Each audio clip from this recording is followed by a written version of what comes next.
আসসালামু আলাইকুম ওয়া রাহমাতুল্লাহি ওয়া বারাকাতুহু। ওয়া আলাইকুম আসসালাম। আলহামদুলিল্লাহ আলহামদুলিল্লাহি ওয়া কাফা ওয়া সালামুন আলা ইবাদিহি আল্লাযীনা ইসতাফা সাল্লাল্লাহু তাআলা আলাইহি ওয়া আলা আলিহি ওয়া আসহাবিহি ওয়া বারাকা ওয়া সাল্লামা তাসলিমান كثيرا خصوصا على سيد المتقين والأبرار صاحب النبي في الغار والمزار أفضل الصحابة بالتحقيق خليفة النبي بلا فصل إمامنا أبي بكر الصديق وعلى الناطق بالصواب والعادل بالكتاب إمامنا بالحق عمر بن الخطاب وعلى صاحب الحياء وناشر القرآن الشهيد للمظلوم حين تلاوة الفرقان إمامنا عثمان بن عفان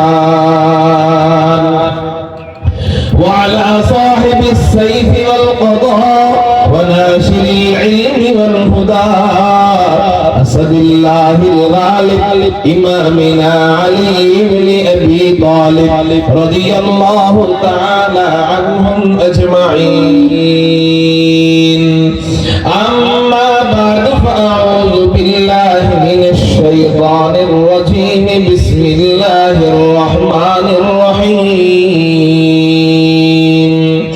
إن المنافقين في الدرك الأسفل من النار قال سيدنا رسول الله صلى الله عليه وسلم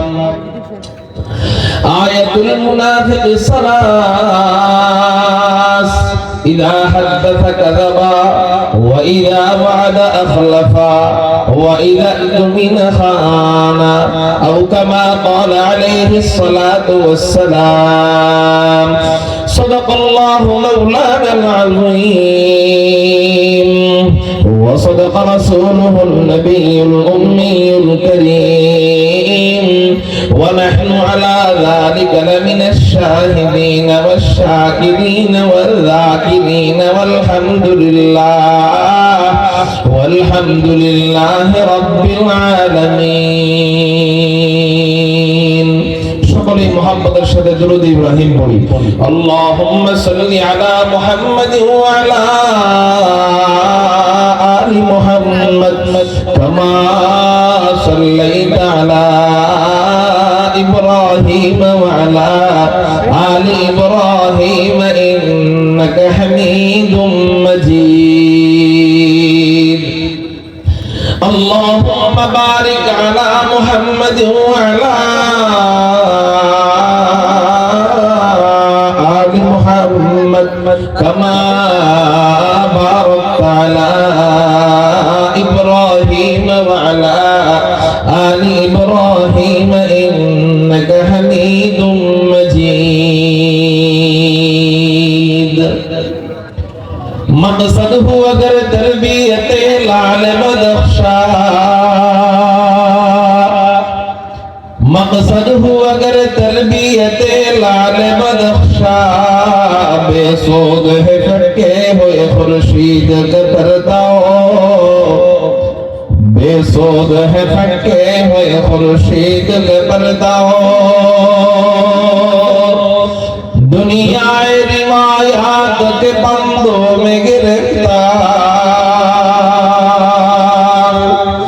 دنیا روایات کے بندوں میں گرفتار کیا مدرسہ والوں کی دگوداؤ کیا مدرسہ والوں کی دگوداؤ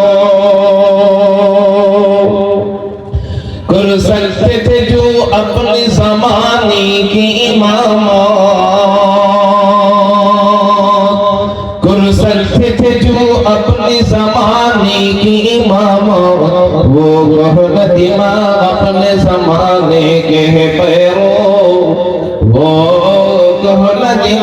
अपने जमाने के पैरो ला इलाहा इल्लल्लाह। আমরা জিকিরের সাথে একটু সামনে আগায় বসি। লা ইলাহা ইল্লাল্লাহ।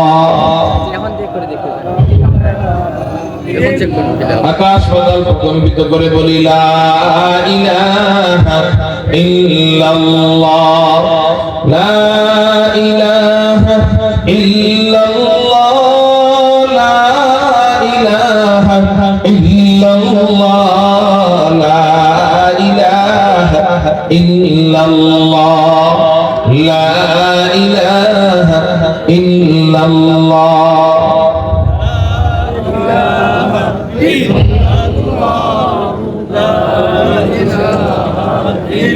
ला इलाहा इल्लल्लाह। तेरे महबूब की आरब, तेरे महबूब की आरब शबाहत लेके आया हो, हकीकत कसरत कर मैं सूरत लेके आया हो, न अज़मत लेके आया हो, न शौकत लेके आया हो, न अज़मत लेके आया हो, न शौकत लेके आया हो, मोहब्बत लेके आया हो, मोहब्बत लेके आया हो। ला इलाहा इल्लल्लाह।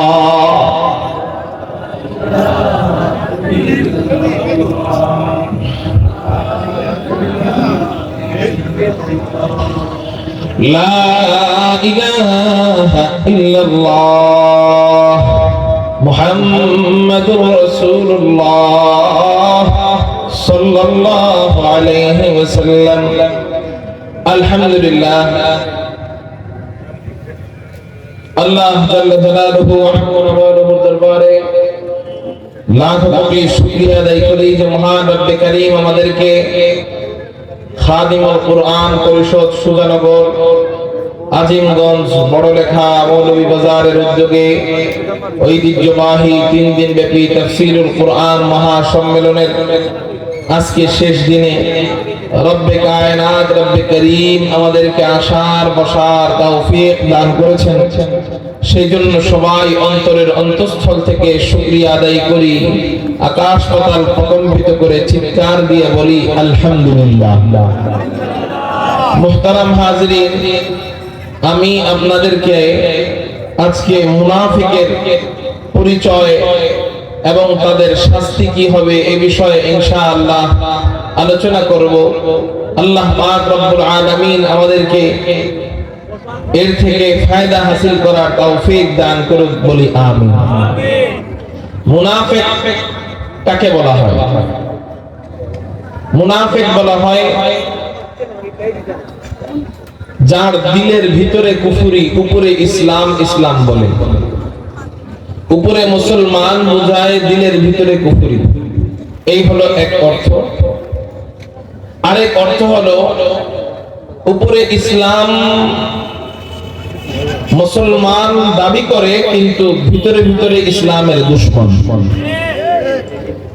ভিতরে ভিতরে মাহফিল বন্ধ করতে চায়, ভিতরে ভিতরে আলেমদেরকে গ্রেফতার করতে চায়, ভিতরে ভিতরে আলেমরা মাহফিলে না আসুক সেটা মনিটরিং করতে চায়। এটা কি বলেন? উপরে বলে আমরা ইসলামের লোক, আমরা ইসলামী জামাত, আমরা ইসলামের দলের, আমরা মুসলমান, খাঁটি মুসলমান। উপরে উপরে বলে কিন্তু ভিতরে ভিতরে ইসলাম কায়েম হোক এটা চায় না, সন্ত্রাসতন্ত্র কায়েম হোক এটা চায় না। এই মুনাফিক চিনা বড় কঠিন। এরা মুসলমানদের সাথে নামাজ পড়ে, এমনকি মুসলমানদের সাথে বসে বসে বয়ান শুনে, প্রথম কাতারের মুসল্লি। এই মুনাফিকদের চিনা বড় কঠিন। এইজন্য আল্লাহ সূরা বাকারার ভিতরে সবচেয়ে বড় সূরা কুরআনুল কারীমের সূরা বাকারা, শুরুতে আল্লাহ খাঁটি মুত্তাকির পরিচয় দিয়েছেন, খাঁটি মুমিনের পরিচয় দিয়েছেন 2-3 আয়াতে। هدى للمتقين الذين يؤمنون بالغيب ويقيمون الصلاة ومما رزقناهم ينفقون الذين يؤمنون بالغيب ويقيمون الصلاة ومما رزقناهم ينفقون والذين يؤمنون بما أنزل إليك وما أنزل من قبلك وبالآخرة هم يوقنون أولئك على هدى من ربهم وأولئك هم المفلحون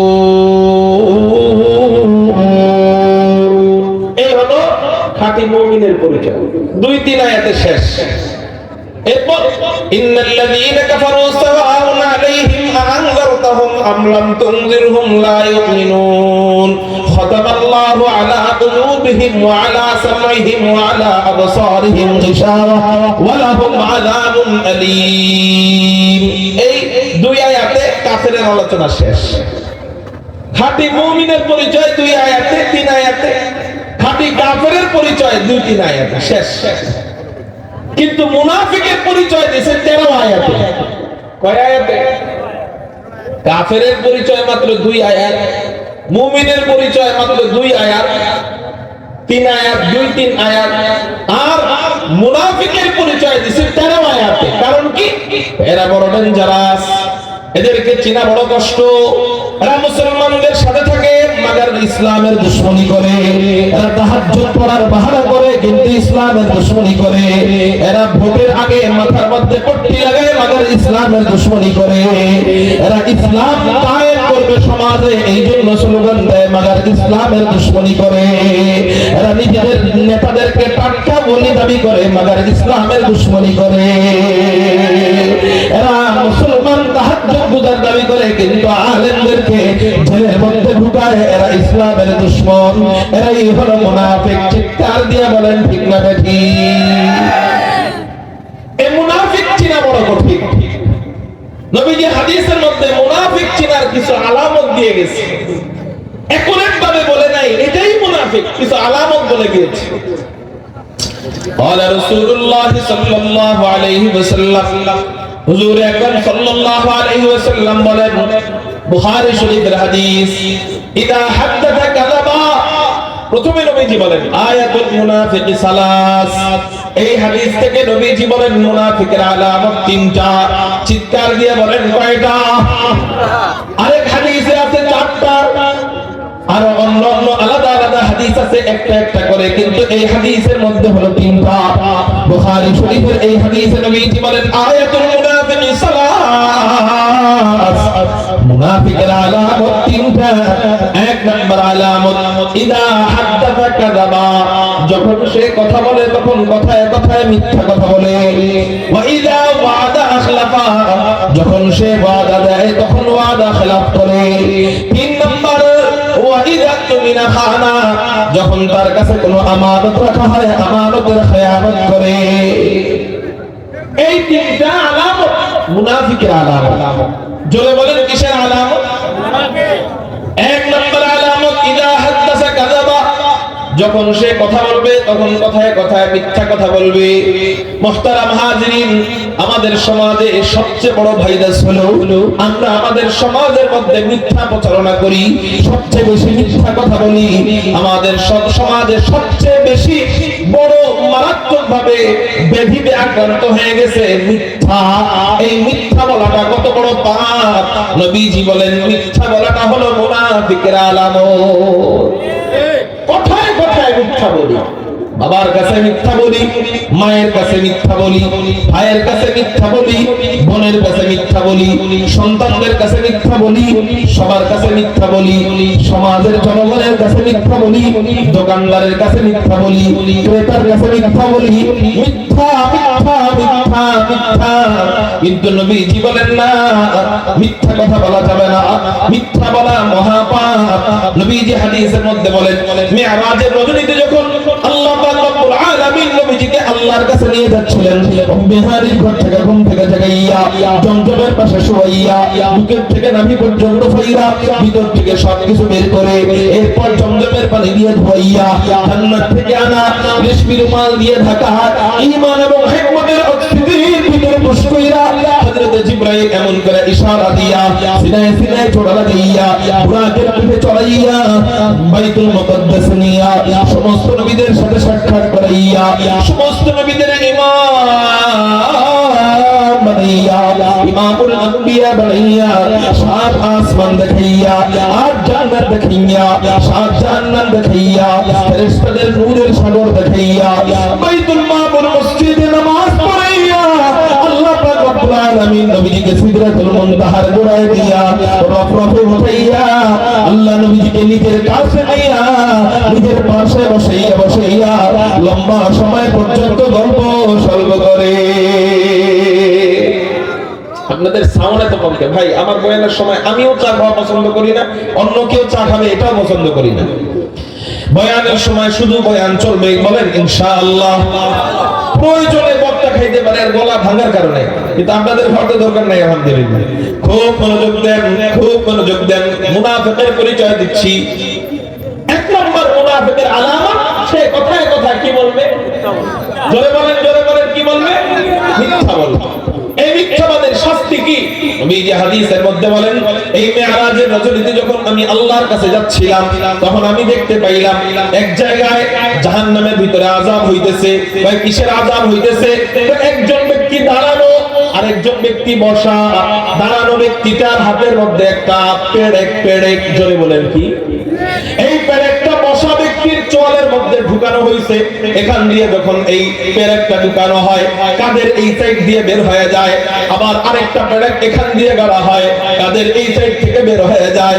আবার ঠিক হয়ে যায়, আবার ঢুকানো হয়, আবার ঠিক হয়ে যায়, আবার ঢুকানো হয়, আবার ঠিক হয়ে যায়, আবার ঢুকানো হয়।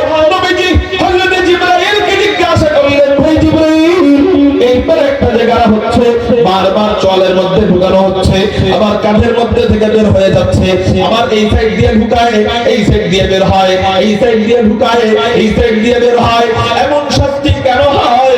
হযরত জিবরাইল আলাইহিস সালাতু ওয়াস সালাম বলেন, ইয়া রাসূলুল্লাহ, ইয়া হাবিবাল্লাহ, এরা যখন জীবিত ছিল, এরা যখন দুনিয়াতে ছিল, তখন এরা কথায় কথায় মিথ্যা বলতো, মিথ্যা কথা বলতো।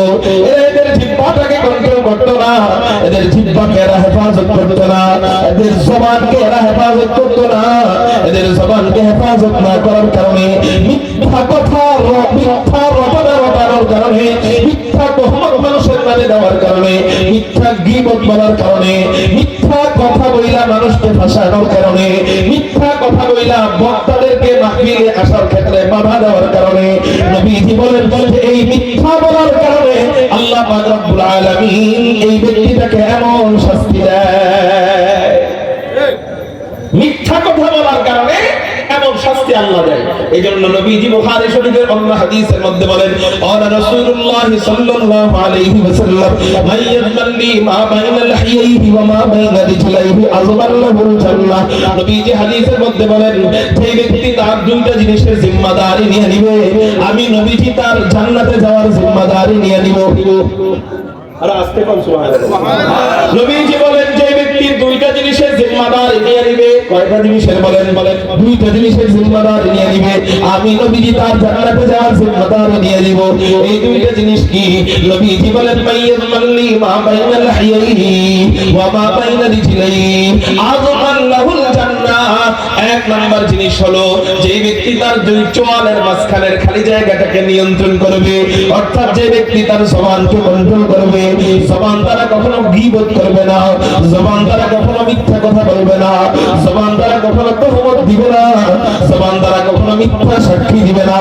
নবীজি বলেন, এই জবানটাকে যে ব্যক্তি কন্ট্রোল করবে, দুই নাম্বার হলো যে ব্যক্তি তার দুই রানের মাঝখানের জায়গাটাকে হেফাজত করবে, অর্থাৎ যে ব্যক্তি তার লজ্জাস্থানকে হেফাজত করবে। জোরে বলেন এক নাম্বার কি? জোরে বলেন এক নাম্বার কি? জবান। দুই নাম্বার কি? লজ্জাস্থান। নবীজি বলেন, এই দুইটাকে যে কন্ট্রোল করবে, আমি নবীজি জিম্মাদারি নিয়ে নিলাম, আমি নবীজি জিম্মাদারি নিয়ে নিলাম, আমি নবী তাকে জান্নাতে ঢুকায় দেওয়ার ব্যবস্থা করে দিব। চিৎকার দিয়ে বলেন সুবহানাল্লাহ। রাষ্ট্রপক্ষের নেতা আল্লাহ, রাষ্ট্রপক্ষের নেতাকে হাসরের ময়দানে জজ মুহাম্মদুর রাসূলুল্লাহ। আল্লাহ নিজেই আল্লাহ পাক রাষ্ট্রপক্ষের বাদশা, আল্লাহ হলো বাদশা, জজ মুহাম্মদুর রাসূলুল্লাহ।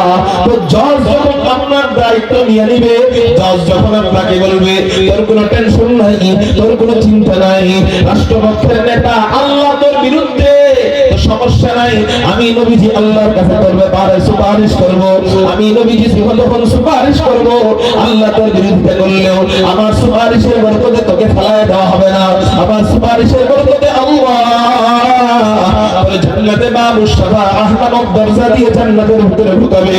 আল্লাহর নবী যখন জিম্মাদারি নিয়ে নিবে, আমি তোর ব্যাপারে সুপারিশ করব। বলেন জজ যদি আসামির জিম্মাদারি নিয়ে নেয়, আসামির কোনো টেনশন আছে? জজ যখন আসামির জিম্মাদারি নিয়ে নিবে, তখন আসামির কোনো টেনশন নাই। আপনার আমার জিম্মাদারি নবীজি হয়ে যাক, এটা চান কারা কারা? আল্লাহু আকবার বলে হাত উঠান। চান আপনারা? হাত নামান যদি চান। আজকে ওয়াদা করেন এই জবান দিয়ে অনর্থক একটা কথাও বের করবেন না। এই জবান দিয়ে আমরা কখনো কারো নামে গীবত করব, কাউকে গালি দিব, কারো নামে মিথ্যা রটনা করব, কারো নামে কুৎসা রটনা করব, কোন প্রকার মিথ্যা কথা বলবো না। বলেন ইনশাআল্লাহ। আমাদের বুজুর্গরা, আমাদের আকাবিররা, আমাদের সাহাবায়ে কেরামগণ আলহামদুলিল্লাহ মরণের আগ পর্যন্ত এরা একটা মিথ্যা কথা বলে নাই। সাহাবীদের মধ্যে সবচেয়ে বড় সাহাবী, তার নাম হযরত সিদ্দিক আকবর আবু বকর রাদিয়াল্লাহু তাআলা আনহু। দুনিয়ায়ে সখাওয়াত মে তেরা নাম রহেগা, দুনিয়ায়ে সখাওয়াত মে তেরা নাম রহেগা, সিদ্দিক তেরা নাম সে ইসলাম রহেগা। আপনাদের কি জবান নাই? আপনারা কি ইশারা বুঝেন না? আকাশ পাতাল প্রকম্পিত করে চিৎকার দিয়ে বলেন আল্লাহু আকবার। এই সাউন্ডটা আপনাদের থেকে আমি চাই।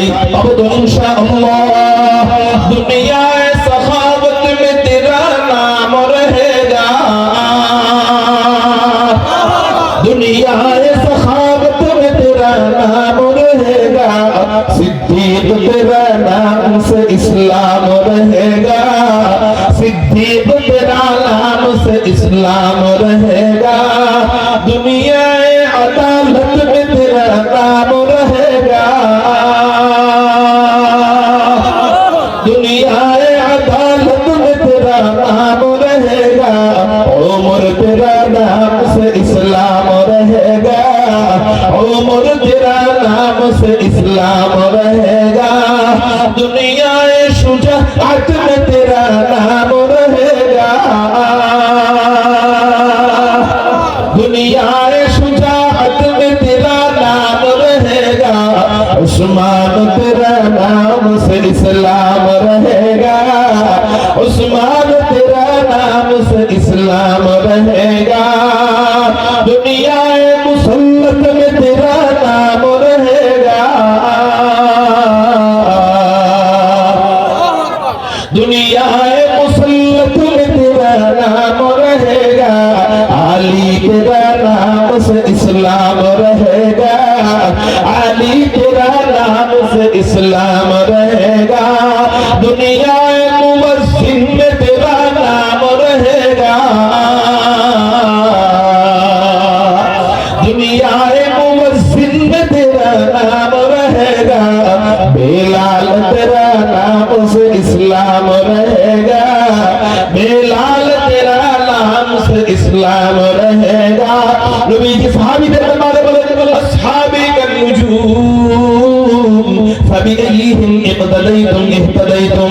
নবীজি বলেন আমার একজন সাহাবী হলো আসমানের তারকারাজির মতো, তোমরা যে কোনো একজন সাহাবীকে ফলো করবা, ফাবিআইহিম ইকতাদাইতুম, যে কোনো একজন সাহাবীকে অনুসরণ করবা, ইহতাদাইতুম তো হেদায়েত পেয়ে যাইবা।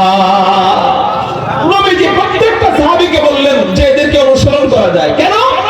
এরা নতুন ইসলামের মধ্যে নতুন কিছু বানাবে না, এরা আমার থেকে যা দেখছে তাই করবে, নতুন কিছু বানায় বলবে না। কারণ কি এরা ইসলামকে মানার ক্ষেত্রে এতটাই সতর্কতা অবলম্বন করেন যাতে চুল পরিমাণ সগীরা গুনাহ নিয়ে যেন কবরে যাইতে না হয়। সাহাবীরা ইসলামকে মানার ক্ষেত্রে এতটাই সতর্ক ছিলেন, চুল পরিমাণ সগীরা গুনাহ, কবিরা গুনাহ তো দূরে, কবিরা গুনাহ তো বাকি থাক, সগীরা গুনাহ নিয়ে যেন কবরে যাইতে না হয়। সাহাবীরা এরকম ইসলামকে মানার ক্ষেত্রে সতর্ক ছিলেন। অতএব তোমরা যদি সাহাবায়ে কেরামদেরকে ফলো করো, তোমরাও ওইরকম সতর্ক হয়ে যাইবা, ওইরকম জান্নাত পেয়ে যাইবা। অথচ আমাদের সমাজে কিছু কুলাঙ্গার আছে, সাহাবায়ে কেরামদের বিরুদ্ধে কুচ্ছারণা করে আছে না নাই? নবী যার এক হাদিসের মধ্যে বলেন, আলাইকুম বিসুন্নতি ওয়া সুন্নাতিল খুলাফায়ে রাশিদিন মাহদিয়িন। নবীজি ইবনে মাজাহ শরীফের 42 নম্বর হাদিসটা বলেন, কি বলেন নবীজি? বলেন, ইন্নাহু মাইয়াইশা মিনকুম ফাসায়ারা ইখতিলাফান কাসীরান। শোনো, আমি চলে যাওয়ার পর তোমাদের মধ্যে অনেক ইখতিলাফ দেখা দিবে, অনেক মতানৈক্য দেখা দিবে। বলেন, বর্তমানে আমাদের সমাজে ইখতিলাফ আর মতানৈক্য আছে না নাই? আমাদের সমাজে অনেক ইখতিলাফ আছে, আমাদের সমাজে অনেক মতানৈক্য আছে। নবীজি বলেন, ইন্নাহু মাইয়াইশা মিনকুম ফাসায়ারা ইখতিলাফান কাসীরান। কাসীরান মানে অনেক, ইখতিলাফ মানে মতভেদ, অনেক মতভেদ দেখা দিবে, অনেক ইখতিলাফ দেখা দিবে। ওই ইখতিলাফের কারণে তোমরা ইসলামকে ভুলভাবে মানা আরম্ভ করো না, ইখতিলাফের কারণে তোমরা বেদিশা হয়ে যাও না, ইখতিলাফের কারণে তোমরা বিপদগামী হয়ে যাও না। এই ইখতিলাফ যখন দেখা দিবে, যখন তোমাদের মাঝে ফিতনা ফাসাদ দেখা দিবে, তখন আমি নবীজির ফরমানগুলো তোমরা পালন করবা। এই ফরমানগুলো যদি তোমরা পালন করো তো তোমরা হেদায়েত পেয়ে যাইবা। এক নম্বর ফরমানা হলো আলাইকুম বিসুন্নতি। এক নম্বর ফরমানা হলো তোমরা আমি নবীজির সুন্নাতগুলোকে আঁকড়ে ধরবা। দুই নম্বর ফরমানা হলো যদি আমার সুন্নাতগুলো তোমাদের কাছে নাই পৌঁছায় তাহলে শুনে রাখো, ওয়া সুন্নাতিল খুলাফায়ে রাশিদিন আল মাহদিয়িন। আমার হেদায়েত প্রাপ্ত 4 খলিফার সুন্নাত, এই 4 খলিফার সুন্নাতকে তোমরা আঁকড়ে ধরবা তো জান্নাতের পথ পেয়ে যাইবা। নবীজি বলে গেলেন, আমার পরেই তোমরা 4 খলিফার সুন্নাতকে আঁকড়ে ধরবা। আর আমরা এই 4 খলিফার সুন্নাতকে আঁকড়ে ধরি বলেই আমাদের নাম আহলুস সুন্নাত ওয়াল জামাত। আমরা নবীজির সুন্নাত অনুসরণ করি বলে আমরা আহলুস সুন্নাত, আর সাহাবায়ে কেরামের জামাতকে ফলো করি বলেই আমরা ওয়াল জামাত। যারা সাহাবায়ে কেরামদের জামাতকে মানে না, তাদের নাম আহলুস সুন্নাত ওয়াল জামাত হইতে পারে না। তারা বড় জোর সাহাবা বিদ্বেষী। তারা কি বিদ্বেষী? সাহাবা। নবীজি বললেন যে তোমরা আমার খলিফার সুন্নাতকে অনুসরণ করো, তো সেখানে নবীজির কোন সাহাবীকে আমি ফলো করলে আমি জাহান্নামী না জান্নাতি হব? আমার কথা এটা। আল্লাহ কোরআনুল কারীমের অন্য আয়াতে বলতেছেন, আমিনু কামা আমানান নাস। তোমরা ফিতনা ফাসাদের জামানায় ঈমানটা কাদের মতো আনবা, আমলটা কাদের মতো করবা? আল্লাহ নিজে বলতেছেন, আমিনু কামা আমানান নাস। তোমরা ঈমান আনবা সাহাবীদের মতো। সুবহানাল্লাহ। তোমরা ঈমান আনবা সাহাবীদের মতো মানে ঈমানটাকে সাজাইবা। তোমার ঈমান সাজানোর জন্য যা যা লাগে সেটা হলো আমল, আমলটাকে সাজাইবা সাহাবীদের মতো। আল্লাহ যেখানে আমাদেরকে বললেন সাহাবীদের মতো ঈমান আমলকে সাজাও, সেখানে আমরা যদি সাহাবায়ে কেরামদেরকে মেয়ারে হকের মানদণ্ড মাপকাঠি মেনে আমল করি, তাহলে কি আল্লাহর কথার বিপরীত হবে না আল্লাহর কথা মতো আমল করা হবে? অতএব যারা নাকি এটার বিপরীত করে তারাই হলো গোমরাহ। আলহামদুলিল্লাহ, আহলুস সুন্নাত ওয়াল জামাত অনুসারী যারা, দেওবন্দি মাসলাকের যারা, আলহামদুলিল্লাহ আমরা গোমরাহ নই। আমরা আল্লাহকেও মানি, আল্লাহ রাসূলের হাদিসকেও মানি, এবং আল্লাহ রাসূলের হাদিসের মাপকাঠি হিসেবে আমরা সাহাবায়ে কেরামদের আমলটাকে দেখে আমল করি। ইসলামটা সুন্দর এবং সহজ হয়ে যায়। ঠিক না? ঠিক। তো বলতেছিলাম, এই সাহাবায়ে কেরামদেরকে ফলো করতে বললেন কেন? বলে তারা একটা সগীরা গুনাহ করার ক্ষেত্রেও চিন্তা ভাবনা করে। এমনকি মুত্তাকি কে? মুত্তাকি তো সে যে সন্দেহজনক জিনিস থেকে দূরে থাকে। আরে হারাম দূরে থাক, কবিরা গুনাহ দূরে থাক, সগীরা গুনাহ দূরে থাক, মাকরুহ দূরে থাক, সন্দেহ লাগতেছে আমি এটা করলে কি গুনাহ হবে নাকি হবে না। যদি আবার আটকে যাই, সাহাবায়ে কেরামরা এরকম সন্দেহজনক জিনিস থেকে দূরে থাকতে থাকে। যেমন মিথ্যা সম্পর্কে হাদিস চলতেছিল, তাহলে আপনাদেরকে মিথ্যার কথাটা বলি, সাহাবায়ে কেরামরা মিথ্যা থেকে দূরে থাকার জন্য কতটা সতর্ক থাকতেন। হযরত সিদ্দিক আকবর আবু বকর রাদিয়াল্লাহু তাআলা আনহুকে দায়িত্ব দিলেন, আল্লাহ নবীজির মাথা হেফাজতের, নবীজির জিম্মাদারি আল্লাহ হিজরতের রজনীতে কাকে দিয়েছিলেন? হযরত আবু বকর সিদ্দিক রাদিয়াল্লাহু তাআলা আনহুকে আল্লাহ জিম্মাদারি দিয়ে দিয়েছে। নবীজির মাথা আল্লাহ হযরত ওমরকে জিম্মাদারি দেয় নাই, ওমরের কাছে আমানত রাখেন নাই। নবীজির মাথা মোবারক হযরত ওসমানের কাছে আমানত রাখেন নাই, নবীজির মাথা মোবারক হযরত আলীর কাছে আমানত রাখেন নাই। নবীজির মাথা মোবারক হিজরতের রজনীতে আল্লাহ হযরত সিদ্দিক আকবরের কাছে আমানত রেখে দিয়েছে। বলে কেন আমানত রাখলো? আরো তো সাহাবী ছিল, ওনাদের কাছে না রেখে সিদ্দিকের কাছে রাখলো কেন? এর কারণ একটা, এক নাম্বার একটা কারণ হলো হযরত সিদ্দিক আকবর নবীজির ছোটবেলার সঙ্গী, নবীজির হিজরতের সঙ্গী, নবীজির প্রথম মুসলমান নবীজির হাতে যে হয় তিনি হলেন হযরত সিদ্দিক আকবর। নবীজির হিজরতের সঙ্গী হযরত সিদ্দিক আকবর, এমনকি নবীজির কবরের সঙ্গী হযরত সিদ্দিক আকবর, এমনকি নবীজির হাসরের সঙ্গী হযরত সিদ্দিক আকবর, এমনকি নবীজির জান্নাতের সঙ্গী হযরত সিদ্দিক আকবর। চিৎকার দিয়ে বলেন সুবহানাল্লাহ। আল্লাহ বুঝাইতে চায় সব জায়গায় আবু বকর আমার রাসূলের সঙ্গী। এই হিজরতের এমন এক বিশেষ দিনে, এমন এক বিশেষ রাতে আমি আবু বকরকে ধরে রাখবো কেন? আমি আল্লাহ আবু বকরকে এই রাতেরও সঙ্গী বানায় দিলাম। এই হলো এক কারণ। আরেক কারণ থাকতে পারে এটা। হযরত আবু বকর রাদিয়াল্লাহু তাআলা আনহু নবীজিকে বলতেছেন, ইয়া রাসূলুল্লাহ, ইয়া হাবিবাল্লাহ, আমার তিনটা চাহিদা। একবার সাহাবায়ে কেরাম বসে বসে গল্প করতেছেন, নবীজিও বসা। তো সব সাহাবী যখন গল্প করতেছেন সবার তিনটা চাহিদা কি কি এটা বলতেছিল। হযরত ওমর বলতেছিল আমার তিনটা চাহিদা, হযরত উসমান বলতেছিল আমারও তিনটা চাহিদা, হযরত আলী বলতেছিল আমারও তিনটা চাহিদা। ওই গল্পের মধ্যে আল্লাহ শরীক হয়ে বলে আমারও তিনটা চাহিদা, আমারও তিনটা পছন্দ। ওই গল্পের মধ্যে নবীজিও শরীক হয়ে বলে আমারও তিনটা জিনিস পছন্দ। ওই গল্পের মধ্যে হযরত সিদ্দিক আকবর বলে ইয়া রাসূলুল্লাহ, ইয়া হাবিবাল্লাহ, আমারটা কি শুনবেন না? আমার কি কি পছন্দ? নবীজি বললেন বলো তোমার তিনটা কি পছন্দ? হযরত সিদ্দিক আকবর বললেন আমার যেই তিনটা জিনিস পছন্দ, এক নাম্বার পছন্দ হলো আপনি আমার কাছে দ্বীনের জন্য চাইবেন, আমি আপনাকে দান করব। এটা হলো আমার এক নাম্বার পছন্দ। দুই নাম্বার পছন্দ হলো আমি আমার মেয়েটাকে আপনার কাছে বিয়ে দিব। তিন নাম্বার পছন্দ হলো আমি আপনার চেহারাটা মন ভইরা দেখব, একাকী মন ভইরা আপনার চেহারা দেখব। আল্লাহ কেমনে কবুল করলেন? আল্লাহ কেমনে কবুল করলেন? এক নাম্বার পছন্দ রাসূল আপনি আমার কাছে চাইবেন, আমি আপনাকে দান করব। আপনি আমার কাছে চাইবেন, আমি আপনাকে দিব। এই জন্যই তো দেখা যায় নবীজি যুদ্ধের আগে সাহাবায়ে কেরামদের কাছে যায়, তোমাদের কার কাছে কি আছে দাও, সবাই সবকিছু নিয়ে আসে। হযরত ওমর ছিলেন ধনী। হযরত ওমর চিন্তা করেন আমার কাছে তো অনেক সম্পদ আছে, আমি যতটুকু জানি আবু বকর আল্লাহর রাস্তায় দিতে আবু বকরের কাছে কিছুই নাই। একটা সময় আবু বকর ছিলেন অনেক ধনী, আল্লাহর রাস্তায় দিতে আবু বকর এতই গরীব হয়ে গেছে, আবু বকর এতই গরীব হয়ে গেছে, আবু বকরকে কাফেররা ভেঙায়, আবু বকরকে কাফেররা চেতায়। কি বলে? আবু বকর এতই বোকা যে আল্লাহর রাস্তায় সব দিয়া আবু বকর ফকির হয়ে গেছে। আবু বকর এবার মুস্কি হেসে দিয়ে বলে আরে এই দুনিয়া আল্লাহর জন্য দিছি, এই দুনিয়া তো মুর্দা, এই মুর্দা দুনিয়া দিয়ে আমি জিন্দা আল্লাহরে পাইছি। আমি যদি সারা দুনিয়া আল্লাহ আমাকে দান করতে, আমি যদি আবু বকর সারা দুনিয়ার বাদশা থাকতাম, সারা দুনিয়া আমি আল্লাহর জন্য দিয়া আমি বলতাম আমি মুর্দা দুনিয়া দিয়া জিন্দা আল্লাহরে পেয়ে গেছি, আমি খুব সস্তায় আল্লাহকে পেয়ে গেছি। আবু বকর বলেন আমি যদি সারা আমি অল্প একটু দিছি আল্লাহরে, কিন্তু আল্লাহ যদি আমারে পুরো দুনিয়া দান করতেন, আমি পুরো দুনিয়া আল্লাহর রাস্তায় দিয়ে বলতাম যে আমি মুর্দা দুনিয়া দিয়া জিন্দা আল্লাহরে পেয়ে গেছি, অতএব আমি অনেক লাভবান হয়ে গেছি। তোমরা মনে করো আমি ফকির, না না না, আমি ফকির নয়, আমি আল্লাহকে পায়া দুনিয়ার সবচেয়ে বড় বাদশা হয়ে গেছি। এই জন্যই তো আল্লাহ নবীজির পাশাপাশি হযরতে আবু বকরকে সালাম দেয়, নবীজিকে সালাম দেয়, আবু বকরকেও সালাম দেয়। মুহতারাম হাজিরিন, তো বলতেছিলাম আবু বকর বলে আমার তিন চাহিদা আল্লাহ এক নাম্বার চাহিদা এমন ভাবে পূরণ করছেন।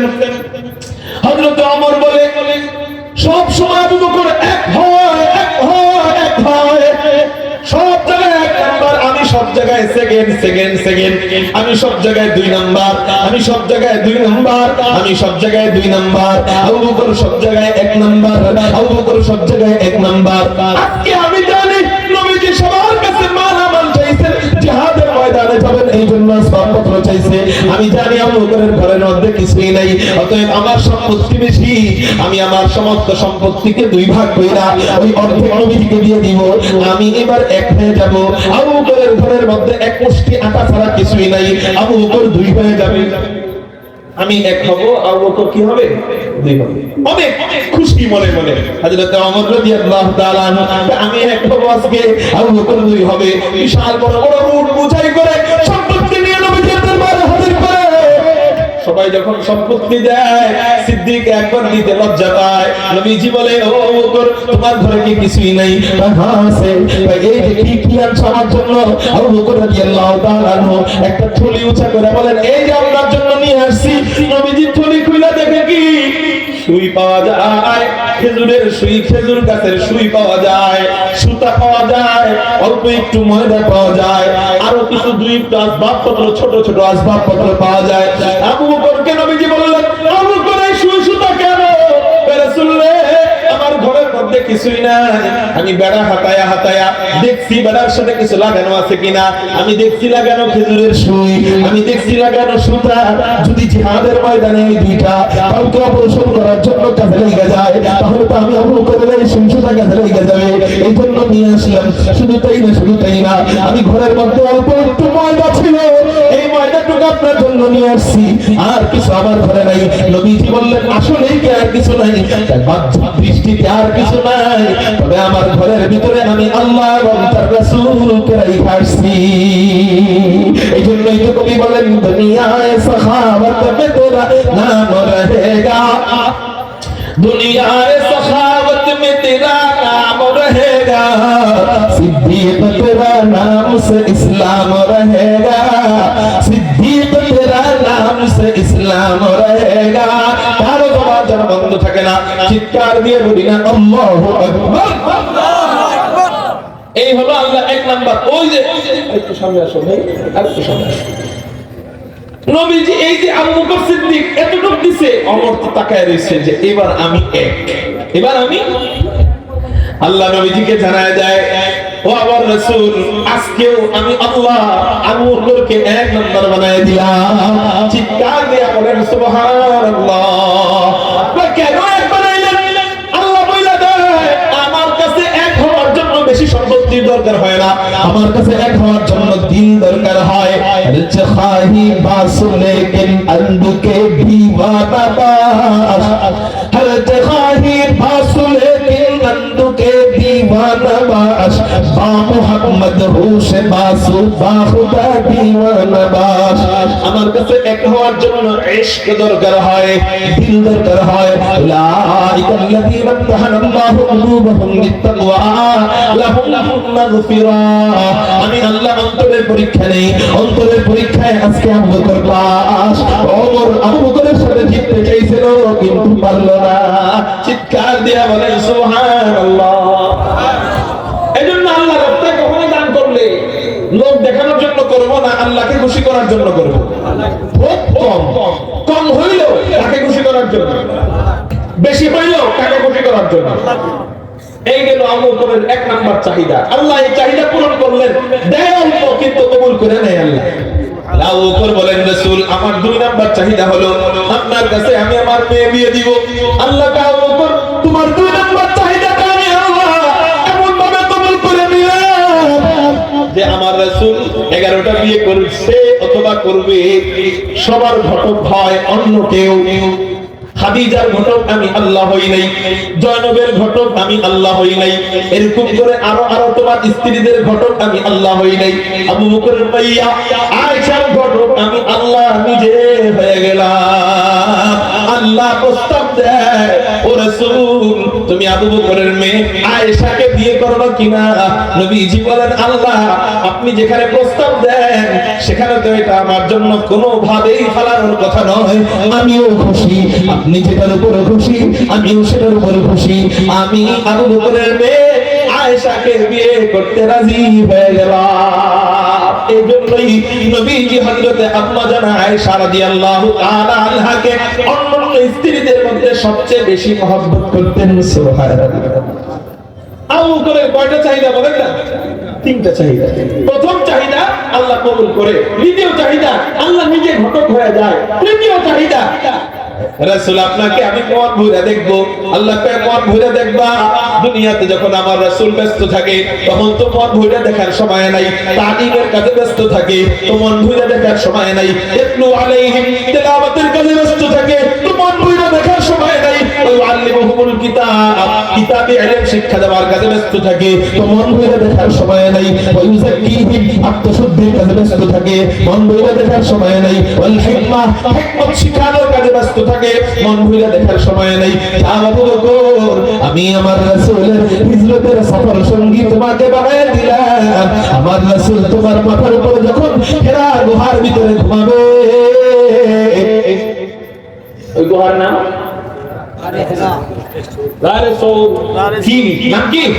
সাউর গুহার মধ্যে যখন ঘুমাবে, সাউর গুহার মধ্যে যখন তোমার রানের উপরে ঘুমাবে, তোমার গুরুর উপর ঘুমাবে, তখন তুমি মন ভুইরা দেখবা, এমন ভাবে মন ভুইরা দেখবা যে আমি আল্লাহ শুকরিয়া আদায় করতে থাকবা। এটাই তো দেখা যায় নবীজি যখন ক্লান্ত হয়ে যায় হযরত সিদ্দিক একবার বলেন, ইয়া রাসূলুল্লাহ ইয়া হাবিবাল্লাহ আপনি আমার গুরুর উপরে ঘুমান, আপনি কোনো টেনশন করবেন না, আপনি কোনো চিন্তা করবেন না, আমি আপনার পাহারাদারি হয়ে গেলাম।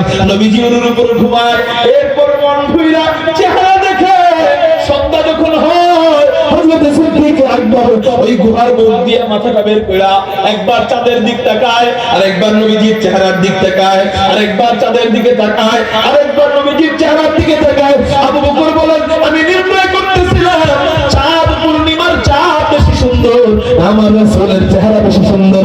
আল্লাহর কসম করে বলি আমার রাসূলের চেহারা দেখা আমার মনে হলো পূর্ণিমার চাঁদের চেয়ে হাজার কোটি গুণ বেশি সুন্দর আমার রাসূলের চেহারা মোবারক। চিৎকার দিয়ে বলেন সুবহানাল্লাহ। এই আবু বকরের দেখার চাহিদা আল্লাহ মিটায় দেয় এই হিজরতের রজনীতে। এইজন্যই হয়তোবা আল্লাহ পাক রব্বুল আলামিন হিজরতের রাতে নবীজির সফর সঙ্গী হিসেবে আবু বকরকে রেখেছেন। তা আবু বকর রাদিয়াল্লাহু তাআলা নবীজিকে যখন নিয়ে যায় মক্কার দিকে নিয়ে যায়, মদিনার দিকে নিয়ে যায়, এদিক দিয়ে মক্কায় ঘোষণা হয় মুহাম্মদের মাথা কেউ জীবিত অথবা মৃত আয়না দিলে 100 উট পুরস্কার দেওয়া হবে। চিৎকার দিয়ে বলেন কয়শো উট? আরো জোরে বলেন কয়শো উট? 100 উট পুরস্কার দেওয়া হবে। সিদ্দিক একবারের কানে যখন এই কথা আসে উনি করে শান হয়রান, হায় হায় নবীজি ডাইনে একবার যায়, বামে একবার যায়, পিছনে একবার যায়, সামনে একবার যায়। নবীজি জিজ্ঞাসা করে আবু বকর তুমি এমন কেন করো? একবার ডাইনে যাও, আরেকবার বামে যাও, আরেকবার পিছনে যাও, আরেকবার সামনে যাও, আমি তো বুঝলাম না এমন কেন করো? হযরত সিদ্দিক একবার আবু বকর রাদিয়াল্লাহু তাআলা আনহু বলেন, ইয়া রাসূলুল্লাহ ইয়া হাবিবাল্লাহ আমার ভয় হইতেছে 100 উট আপনার মাথার দাম করা হয়েছে 100 উট। 100 উট বর্তমান বাজার মূল্যে কত হইতে পারে জানেননি? একটা উটের দাম বাংলাদেশে বিক্রি হইছে 50 লাখ টাকা। কয়লা এই তো এই কোরবানিতে বিক্রি হইছে। একটা উটের দাম যদি 50 লাখ হয়, দুইটা উটের দাম 1 কোটি টাকা, তো 2 উটের দাম যদি 1 কোটি টাকা হয়, 100 উটের দাম 50 কোটি টাকা। তো ওই জামানায় 50 কোটি টাকার উট আবু জাহেল, উতবা, শাইবা, আবু লাহাব এরা ঘোষণা দিতে 50 কোটি টাকার উট দেওয়া হবে, 100 উট দেওয়া হবে। মুহাম্মদের মাথা যদি আয়না দিতে পারো সেটা জীবিত হোক অথবা মৃত হোক।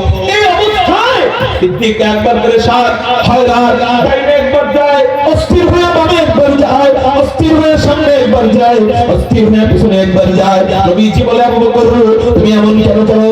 আবু বকর বলেন ইয়া রাসূলুল্লাহ ইয়া হাবিবাল্লাহ আমার যখন ভয় হয় শত্রু আপনাকে ডান দিক থেকে আক্রমণ করে তখন দৌড়াইয়া ডানে চলে যায়, আমার যখন ভয় হয় শত্রু আপনাকে বাম দিক থেকে আক্রমণ করবে তখন দৌড়াইয়া বামে চলে যায়, আমার যখন ভয় হয় শত্রু আপনাকে পিছন দিক দিয়ে আক্রমণ করবে তখন আপনার পিছনে চলে যায়, আমার যখন ভয় হয় শত্রু আপনাকে সামনের দিক থেকে আক্রমণ করবে তখন দৌড়াইয়া সামনে চলে যায়।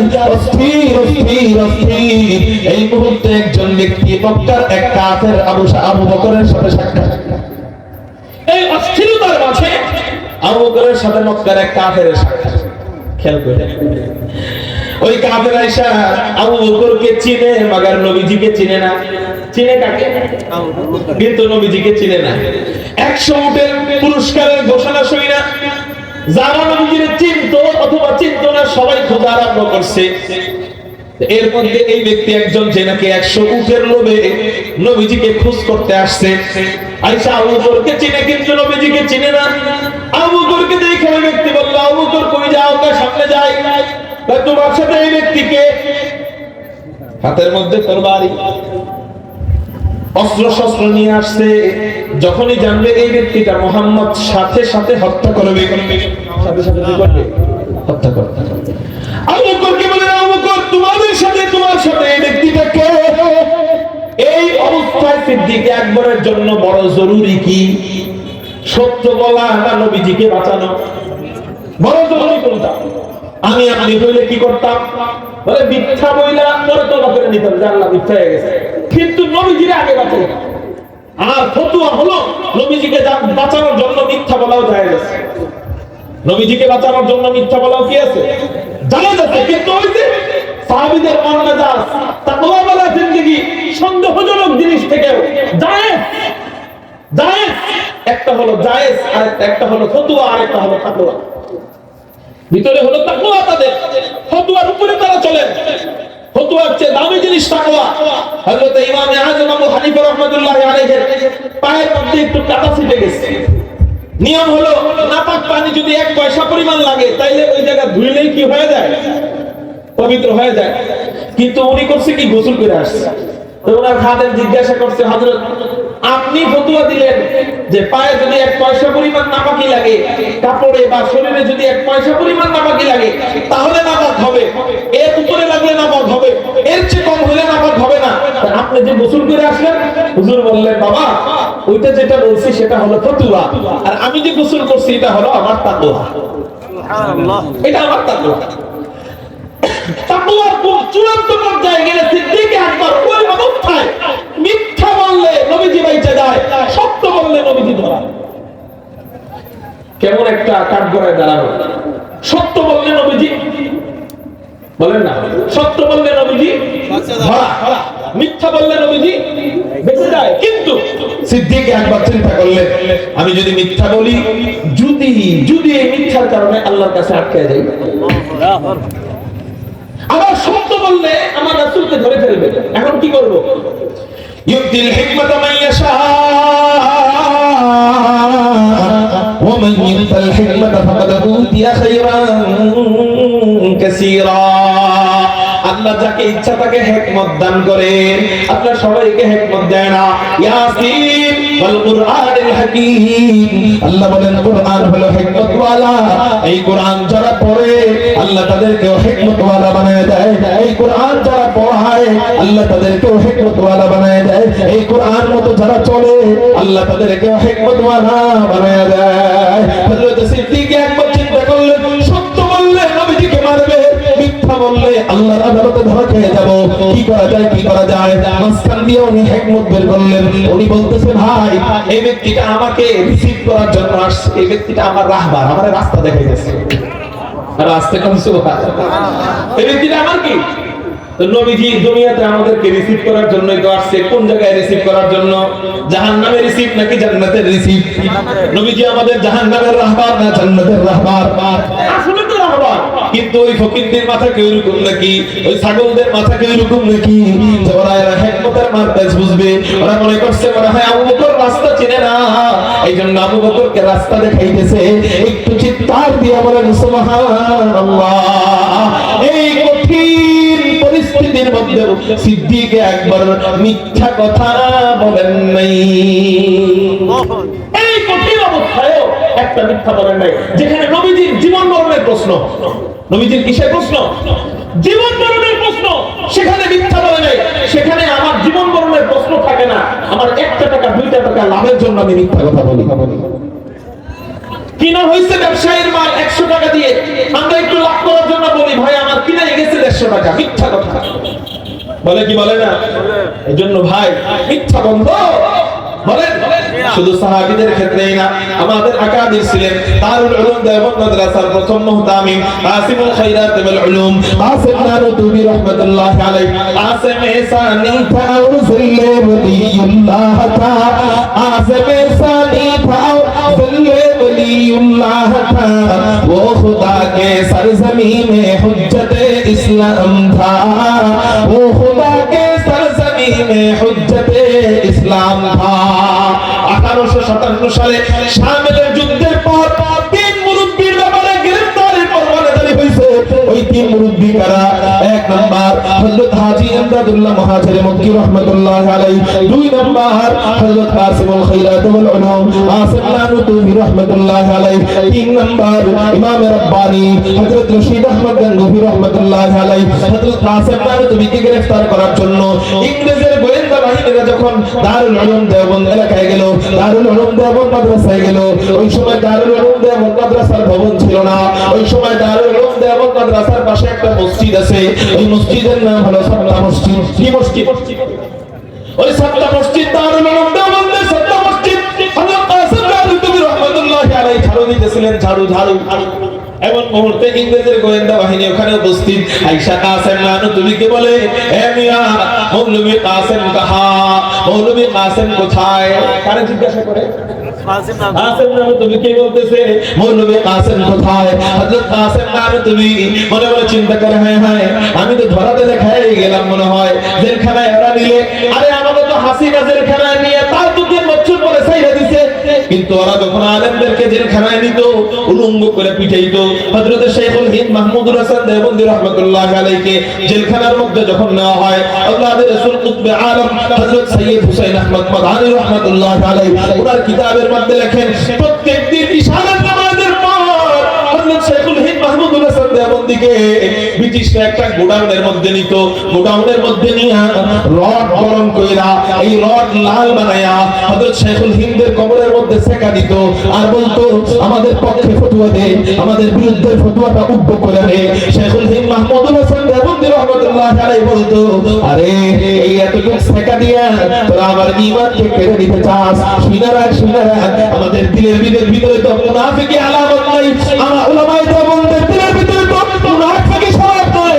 যে সকাল ফজরের সময় আমি আমলি করি, দুপুর বেলা আমার নেত্রী হেলিকপ্টারে উইরা পলায় যাওয়ার পরে বিকালে আমি জামাত হয়ে যাই। সকালে আমি আমলি করি, বিকেল বেলা আমি জামাত শিবির হয়ে যাই। ওই সমস্ত মুনাফিকি স্বভাব আমাদের উলামায়ে দেওবন্দিদের ভিতরে নাই। উলামায়ে দেওবন্দিরা আগেও ছিল যেমন, মাঝেও ছিল যেমন, আলহামদুলিল্লাহ এখনো ছিল তেমন, আগামীতেও থাকবে তেমন ইনশাআল্লাহ। আলেম ছিল, আছে, থাকবে।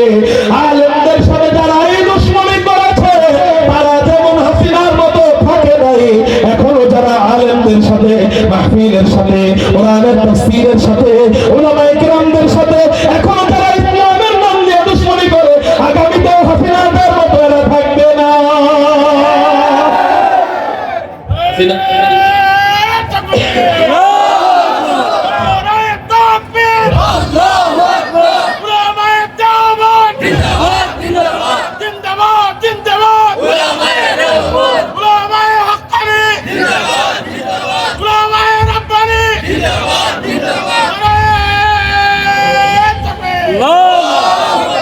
তো হযরত কাসিম নানুতুবিকে জিজ্ঞাসা করছে, কাসিম, এ মিয়া মৌলভী কাসিম কাহা? মৌলভী কাসিম কোথায়?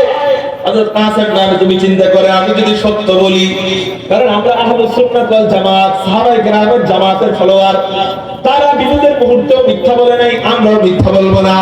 হযরত কাসিম নানুতুবি চিন্তা করেন, আমি যদি সত্য বলি ওরা আমারে জেলখানায় ঢুকাবে, জেলখানায় নিয়ে আমারে পিটাবে, জেলখানায় নিয়ে আমারে মারবে, জেলখানায় নিয়ে আমারে কাটবে। আমি যদি সত্য বলি তাহলে ধরা, আর যদি আমি মিথ্যা বলি, তাহলে আল্লাহর কাছে যদি ধরা পড়ে যায়, ওই যে যদি ধরা পড়ে, সত্য বললেও ধরা, মিথ্যা বললেও ধরা, কি করা যায়? মাঝখান দিয়ে হিকমত বের করবে। ওয়াল কুরআনিল হাকীম, কুরআন হলো হিকমত ওয়ালা। এই কুরআন যারা পড়ে, এই কোরআন যারা পড়ায়, আল্লাহ তাদেরকে হিকমতওয়ালা বানায় দেয়। হযরত কাসিম নানুতুবি রাহমাতুল্লাহি আলাইহি নিজের জায়গা যেখানে দাঁড়ায় ছিলেন, ওই জায়গা থেকে 5 হাত আগের জায়গায় দেখায় বললেন মৌলভী কাসেম আমি তো ইহা থা, মৌলভী কাসেম কিছুক্ষণ আগেই তো এখানে ছিল, এখন যেন কই। মিথ্যা হয়েছে নি বলেন, সত্যটা ওরা বুঝছে নি বলেন। এটাকেই বলে মাথা কাসেমে সানি থা और जिल्ले वलीउल्लाह था, आसमे सानी था और जिल्ले वलीउल्लाह था, ओ खुदा के सरजमी में हुज्जते इस्लाम था, ओ खुदा के सरजमी में हुज्जते इस्लाम था। মাঝখানে একটা কথা বলতেছিলাম, শেখুল হিন্দ মাহমুদুল হাসান দেওবন্দি রহমাতুল্লাহ আলাইহি, আপনারা ভলান্টিয়ার নাই, আপনারা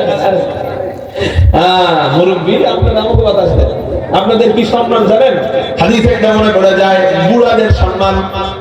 নবীজি হাদিসে কুদসির মধ্যে বলেন ইন্নী লা আস্তাহি মিন আবদি ওয়া আবদি ইয়াশিবু রাসুহুমা ফিল ইসলাম সুম্মা উআযিবুহুমা ফিন নারি বাদা যালিক। আল্লাহ নবীজিকে বলে কোন বুড়া পাকনা চুল নিয়া পাকনা দাড়ি নিয়ে যদি মারা যায়, সুম্মা উআযিবুহুমা ফিন নারি বাদা যালিক, আমি ওই পাকা চুলের কারণে পাকা দাড়ির কারণে আমি আল্লাহ আযাব দিতে লজ্জা পাই। সুবহানাল্লাহ, আল্লাহ জানে আযাব দিতে লজ্জা পায়। এই যদি আমার বাতাস দেয়, ওই বাতাস খাওয়াচ্ছে না খাওয়ানো। মুহতারাম হাজিরিন, তো বলতেছিলাম হযরত শেখুল হিন্দ মাহমুদুল হাসান দেওবন্দিকে রাগ গরম করে সেকা দিত। হযরত শেখুল হিন্দ মাহমুদুল হাসান দেওবন্দি বলেন যে তোরা আমারে রাগ গরম করে সেকা দিয়া মনে করস আমার ঈমানকে তোরা কাইরা নিবি। আমাদের ঈমান তো ওই হুমরা সুমরাদের মত না, মুনাফিকদের মত না যে সকালে আমি এক দল বিকালে আরেক দল কইরা ইসলামের দুশমনি করব।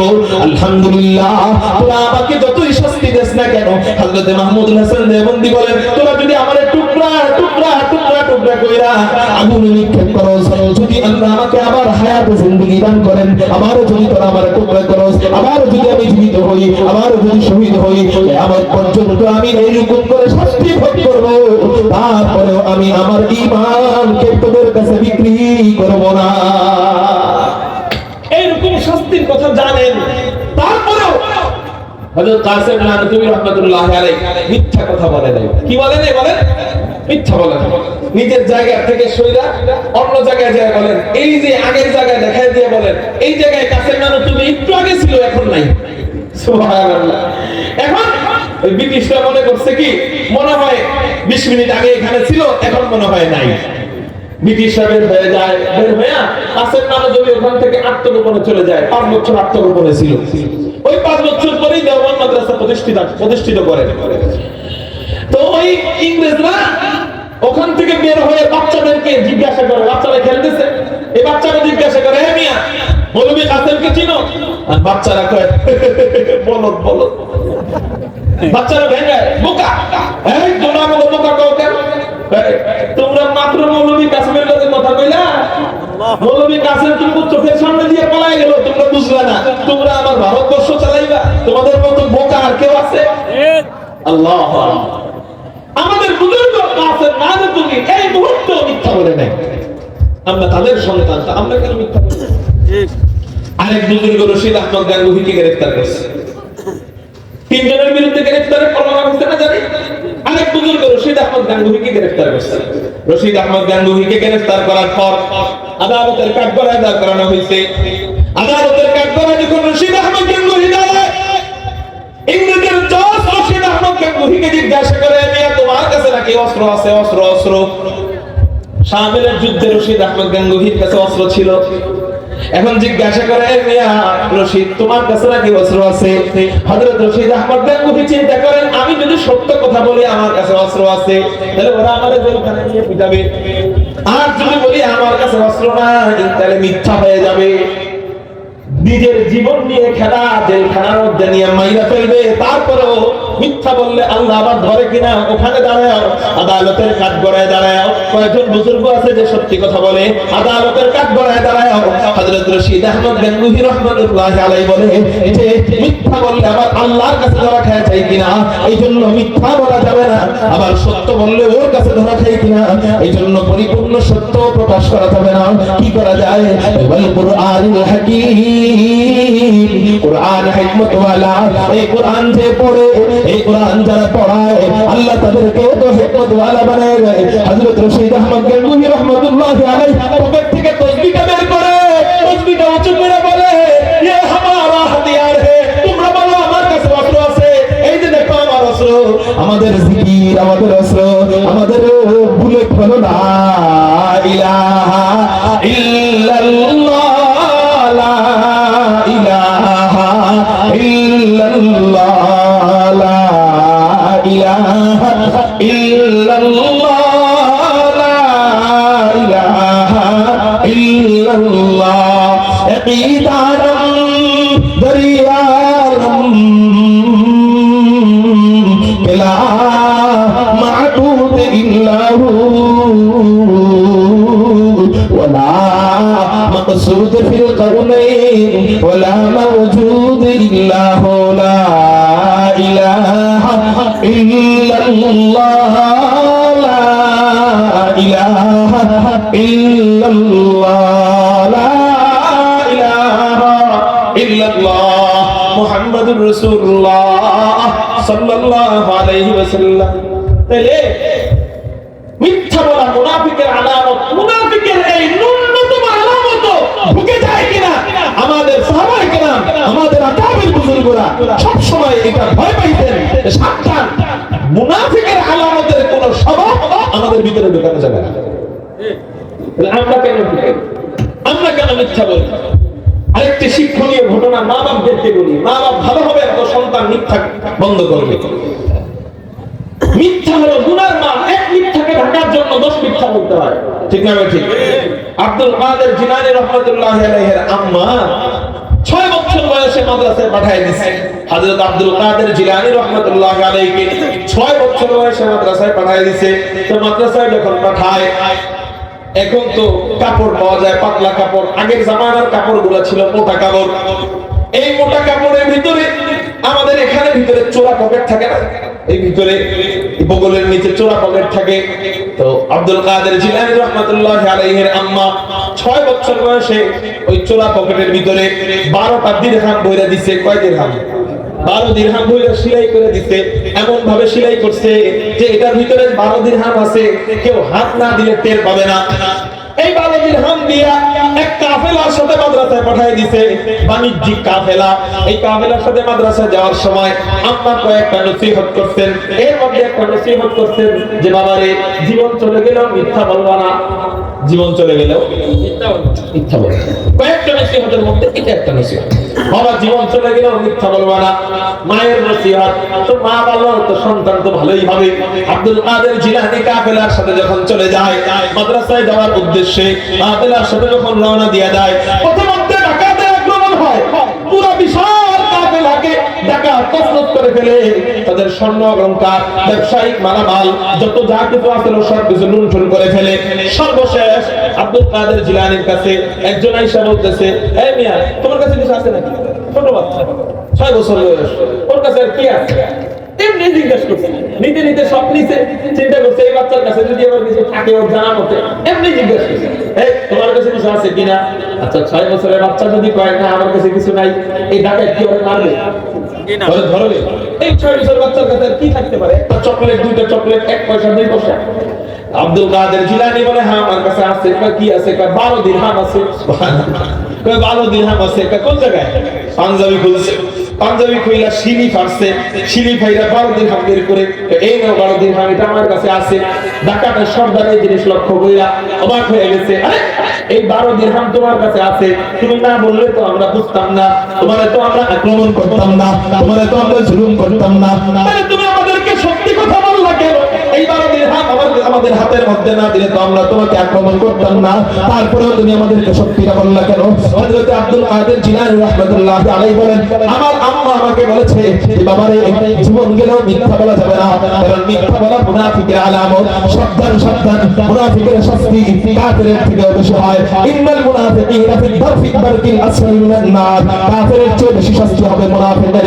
সাবধান বাবারে, মুনাফিকের একটা আলামত কিন্তু মিথ্যা বলা। জীবন চলে গেলেও মিথ্যা বলবা না। অতএব আপনারা যখন আমাকে আয়েশা জিজ্ঞাসা করছেন তোমার কাছে কিছু আছে কিনা, আমার আব্বার নসিহত, কখনো মিথ্যা বলা যাবে না। আমি মিথ্যা বলি নাই, আমার ভিতর থেকে শিলি খুইলা খুইলা টাকাগুলা দিয়া দিলাম। সর্দার এই বাচ্চারে দিয়ে কয় আল্লাহু আকবার, এটা মানুষ না আল্লাহ। অথচ আমরা করতেছি কি? সর্দার বলতেছে যে আমরা কি করতেছি? এই বাচ্চাটা আল্লাহকে খুশি করার জন্য এত এত এত বড় কুরবানি দিতে পারলে আমরা কি আল্লাহরে খুশি করতে পারি না? আব্দুল কাদের জিলানীর কাছে এসে বলতেছে, বাবা রে তুমি কই যাইতেছো? কয় মাদ্রাসায়। এখনো মাদ্রাসায় ভর্তি হও নাই? ভর্তি হওয়ার আগে আমাদেরকে তওবা পড়াও, আমরা তোমার হাতে হাত রেখে ওয়াদা করব, কসম কাটবো, আর জীবনে আমরাও কখনো মিথ্যা বলবো না, আর জীবনে কোনো অন্যায় ভাবে কোনো মুসলমানকে কষ্ট দিব না, আর জীবনে আমরাও ডাকাতি করব না। আমি সরদার সহ সবাই তোমার কাছে নতুন করে তওবা করে মুসলমান হয়ে গেলাম।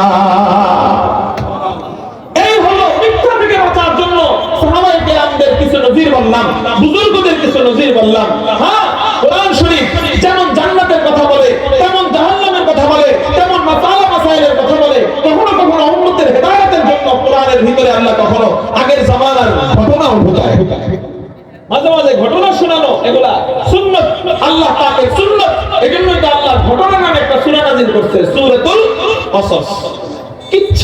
কিচ্ছা নামে একটা সূরা নাযিল করছে, কিসসা, সূরাতুল কসস, ঘটনার সূরা। এজন্য দুই একটা ঘটনা নজির বললাম। কেন?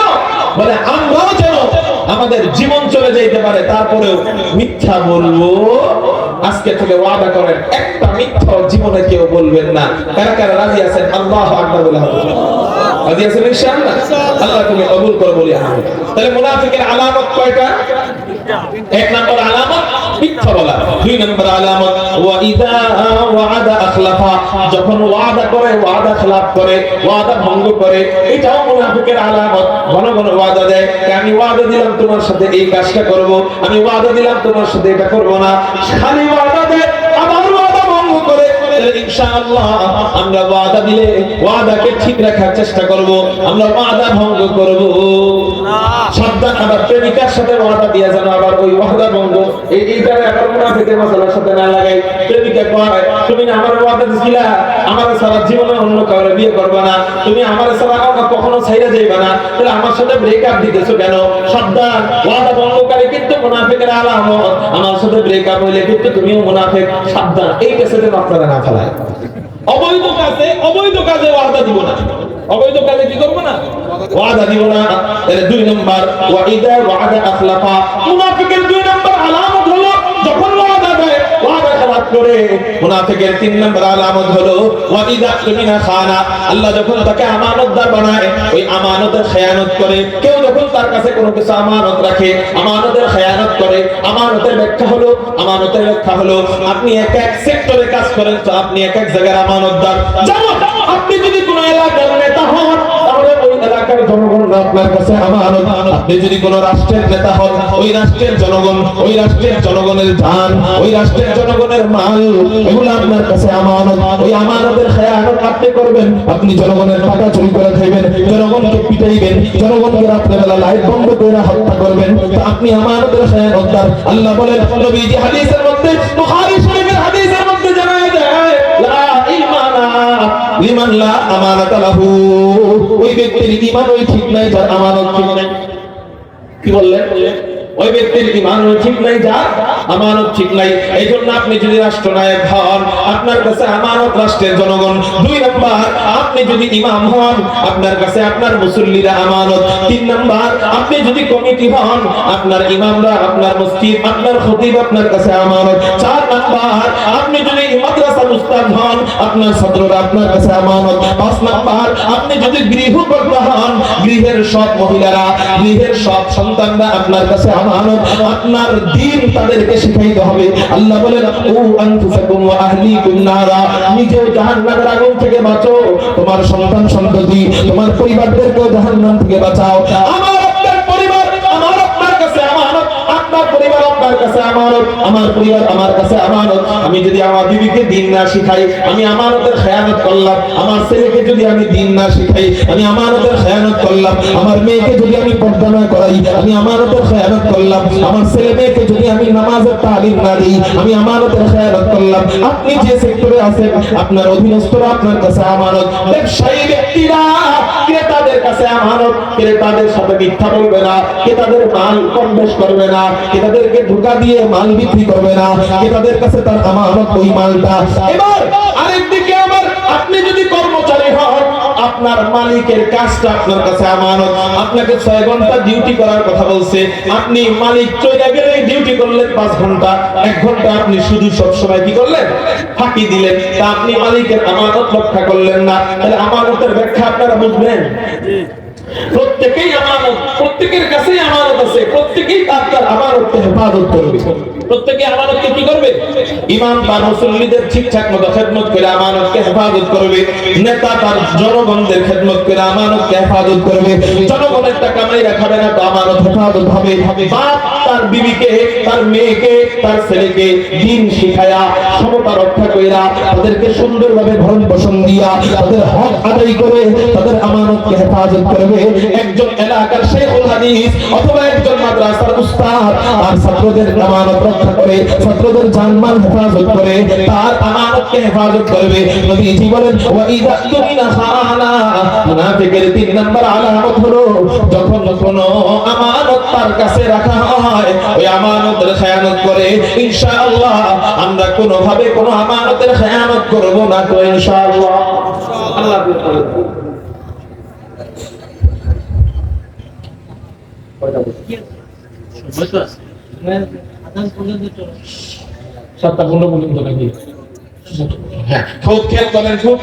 খুব মনোযোগ। আপনাদের কষ্ট হইতেছে? এই 3টা খারাপ বদ অভ্যাস থেকে আমরা দূরে থাকবো। 1 নাম্বার মুখস্থ শুনুন, 1 নাম্বার মিথ্যা বলবো না, 2 নাম্বার ওয়াদা খেলাফ করবো না, 3 নাম্বার আমানত রক্ষা করবো, আমানতের খেয়ানত করবো না। এবার আপনারা শুনুন, 1 নাম্বার মিথ্যা কথা বলবো না, জোরে বলেন 1 নাম্বার কি? 2 নাম্বার ওয়াদা ভঙ্গ করব, হ্যাঁ 3 নাম্বার মনে থাকবে ইনশাআল্লাহ। 4 নাম্বার মুনাফিকের 4 নাম্বার আলামত আল্লাহ পাক কোরআনের মধ্যে বলেন ইন্নাল্লাযীনা ইউযুনা আল্লাহ ওয়া রাসূলাহু লা'নাহুমুল্লাহু ফিদ দুনিয়া ওয়াল আখিরাহ ওয়া আ'আদ্দা লাহুম আযাবান আলীমা ওয়াল্লাযীনা ইউযুনা আল-মুমিনিনা ওয়াল মুমিনাত বিগাইরি মা ইকতাসাবু ফাকাদ ইহতামালু বুহতানান ওয়া ইসমান মুহিনা। মুনাফিকের 3 নাম্বার আলামত এই আয়াত সূরা আহজাবের এই আয়াতটা 4 নাম্বার আলামত। এটা 3 তো গেছে, 4 নাম্বার আলামত সূরা আহজাবের এই আয়াতে আল্লাহ মুনাফিকদের সম্পর্কে নাযিল করেছে। মুনাফিকদের 4 নাম্বার আলামত হলো এরা মুমিনদের সাথে খারাপ আচরণ করে। মুমিনদের সাথে কি আচরণ করবে? জোরে বলেন, মুমিনদেরকে কষ্ট দিবে। আল্লাহ বলেন আল্লাযীনা ইউযুনাল মুমিনিনা ওয়াল মুমিনাত, এই মুনাফিকরা মুমিনদের সাথে খারাপ আচরণ করবে, মুমিনদেরকে কষ্ট দিবে। তাহলে 4 নাম্বার মুনাফিকের আলামত হলো মুমিনদেরকে যে ব্যক্তি কষ্ট দেয় ওই ব্যক্তি মুনাফিকের অংশ। ওর ভিতরে মুনাফিকি থাকতে পারে। মুমিনদেরকে কষ্ট দিলে, মুমিনদেরকে কষ্ট দেওয়ার ব্যাপারে নবীজি হাদিসের মধ্যে কি কি বলেন চলেন একটু সামনের দিকে যাই। তার আগে আপনাদেরকে বলবো একজন মুমিনের দাম কত, একজন মুমিনের দাম কত।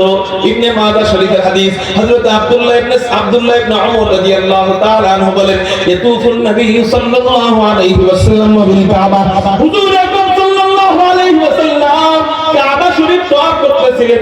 জোরে বলেন কি তওয়াফ করতেছিলেন? কাবা শরীফ তওয়াফ করতেছিলেন। তো কাবা তওয়াফ করার সময় নবীজি বলতে লাগলেন কাবাকে উদ্দেশ্য করে, মুমিনদেরকে আমরা কষ্ট দেই। দেখেন একজন আল্লাহওয়ালা মুমিন ব্যক্তিকে আমরা কষ্ট দেওয়ার আগে আজকের বয়ানের পরে 100 বার ভাববো যে কিভাবে তারা কষ্ট দেই। এটা মুনাফিকের আলামত, মুমিনকে কষ্ট দেওয়া। নবীজি হাদিসের মধ্যে বলেন হযরত আব্দুল্লাহ ইবনে ওমর বলেন নবীজি কাবাকে উদ্দেশ্য করে বলতেছেন মা আতিয়াবাকি, হে কাবা তুমি কতই না উত্তম, ওয়া মা আতিয়াবারি হাকি, হে কাবা তোমার ঘ্রাণ কতই না আকর্ষণীয়, মা আযমাকি, হে কাবা তুমি কতই না মহান, ওয়া মা আযমা হুরমাতাকি, হে কাবা তোমার সম্মান, তোমার শান, তোমার মান, তোমার মাকাম, তোমার আযমত, তোমার ইজ্জত, তোমার মর্যাদা আল্লাহর কাছে কতই না মহান। কিন্তু কাবা তুমি কি জানো তোমার চেয়ে আল্লাহর কাছে দামি কে? নবীজি কাকে বলতেছে?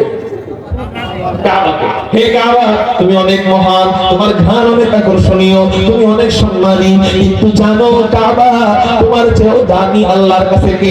নবীজি নিজেই প্রশ্ন করেন আবার নিজেই জবাব দেয় ওয়াল্লাযী নাফসু মুহাম্মাদিন বিয়াদিহি, যে সত্তার হাতে আমি মুহাম্মাদের জীবন, সেই সত্তার সবক করে বলতেছি, লা হুরমাতুল মুমিনি আযামু ইনদাল্লাহি হুরমাতান মিন কিমালিহি ওয়া দামিহি।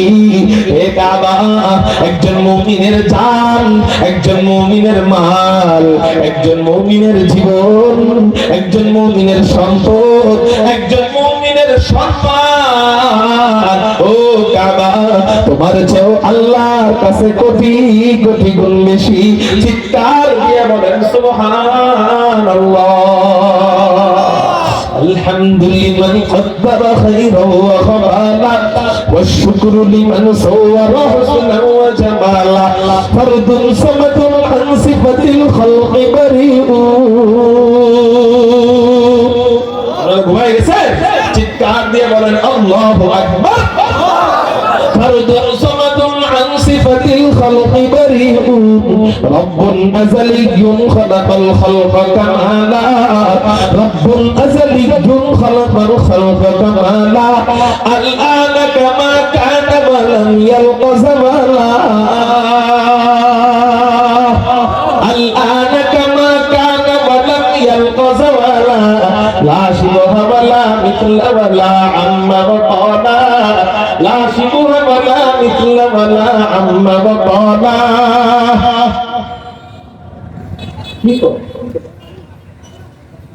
ইশারা নামাজের পর আবার সম্ভব মানে হুজাই ফিরে মেশিন কইছে মেশিন আমার আরো মা খেয়াল করে ভালো লাগতেছে মধু লাগলে এই মধু বেশি খেলে আমার গলা তিতা লাগে ঠিক আছে ঠিক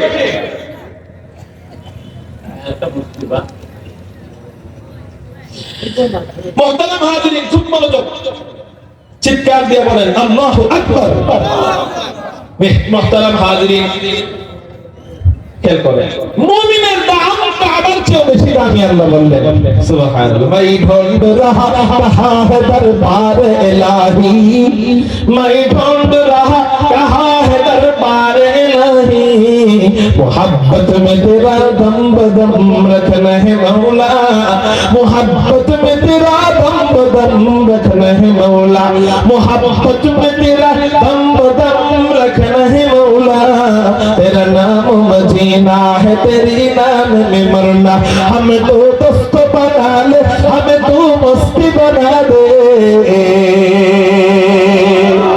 हमें तो दोस्त बना ले हमें तू मस्ती बना दे हमें तू प्यार बना ले हमें तू यार बना ले हमें तू प्यार बना ले हमें तू यार बना ले तू खुदा बंद यमीनी तू खुदा बंद शिमाली अरे जोरे बोलो अल्लाहु अकबर तू खुदा बंद यमीनी तू खुदा बंद शिमाली तू खुदा बंद अरादी तू खुदा बंद समावी तू खुदा बंद अरादी तू खुदा बंद समावी तू खुदा मालिक फिरदौस खुदा खालिक तू ना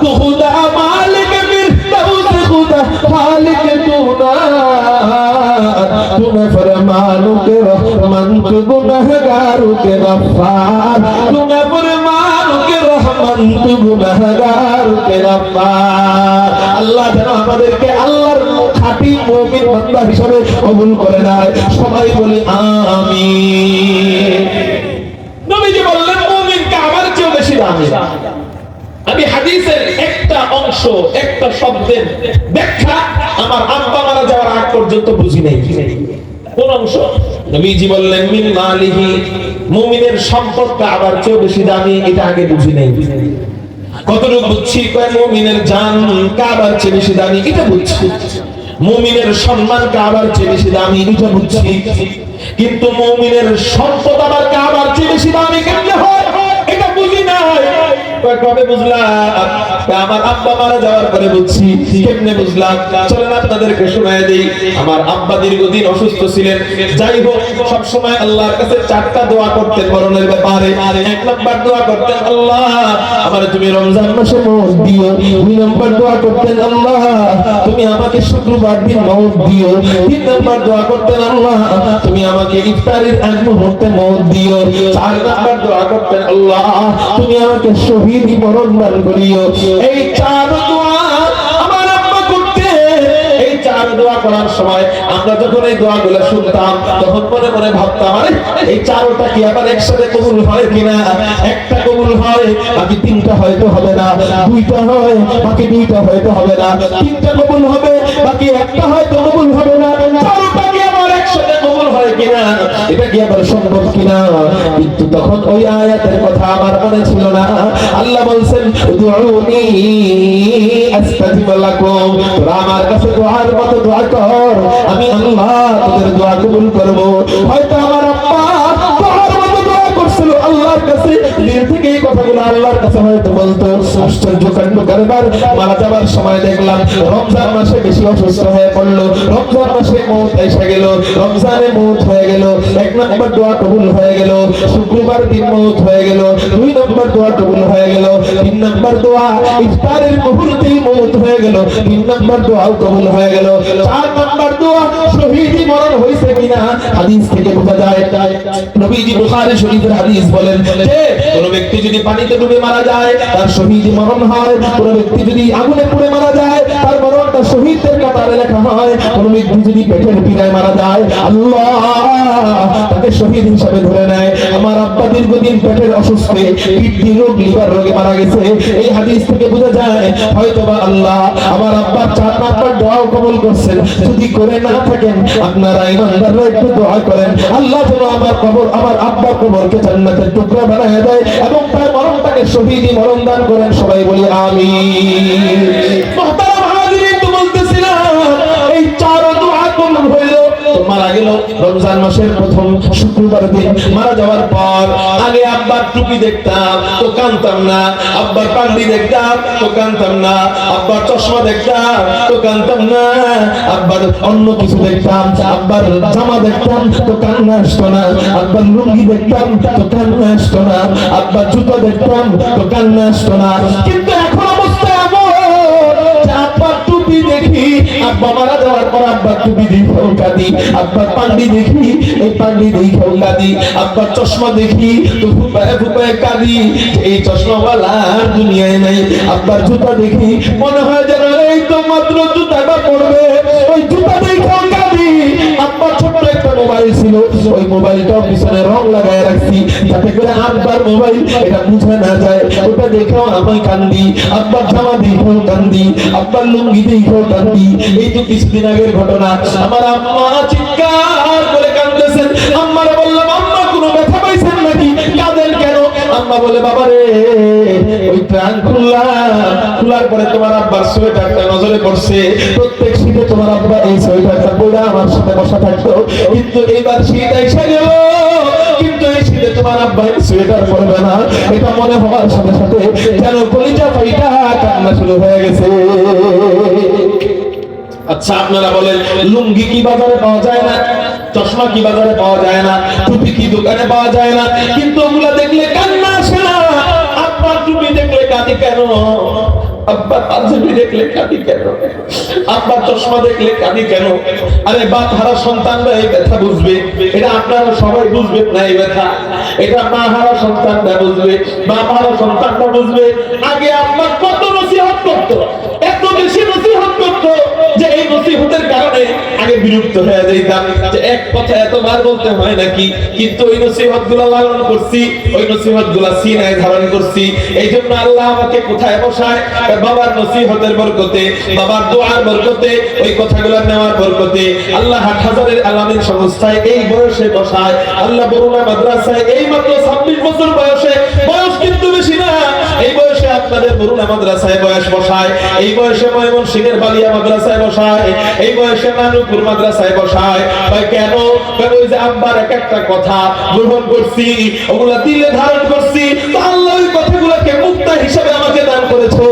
তো বলতেছিলাম আগে অতিরিক্ত নসিহত করতো, মাঝে মাঝে এত বেশি নসিহত করার কারণে বিরক্ত হয়ে যাইতাম। কিন্তু আব্বা মারা যাওয়ার পর কত খুশি ওই নসিহত, মোবাইলের মধ্যে খুঁজি দেখি কোনো রেকর্ড আব্বার পাওয়া যায় কিনা, দেখি কোনো কণ্ঠ আব্বার পাওয়া যায় কিনা, আব্বার কোনো বয়ান মোবাইলে পাওয়া যায় কিনা। এখন আর খুঁজে পাই না রে বাবা। এই জন্য বলি কি ভাই, বাপ থাকতে বাবার মর্যাদা দাও, মা থাকতে মামা মায়ের মর্যাদা দাও। এই রত্ন চইলা গেলে আর পাইবা না। এই তো এখন বলতেছিলাম আপনাদেরকে যে কথাটা বুঝাইতেছিলাম, আব্বার কাপড় দেখলে আমি কাঁদি কেন? কাপড়ের মায়ায় না আব্বার মায়ায়। আব্বার টুপি দেখলে কাঁদি কেন? কাপড় ওই টুপির সাথে ঝগড়ার কারণে নাকি মহাব্বতের কারণে? কেন মহাব্বত? ওই যে আমার আব্বার টুপি এই জন্য কাঁদি। এই পাগড়ির প্রতি কেন মহাব্বত? ওই যে আমার আব্বার পাগড়ি এই জন্য কাঁদি। কাপড়ের প্রতি কেন মহাব্বত?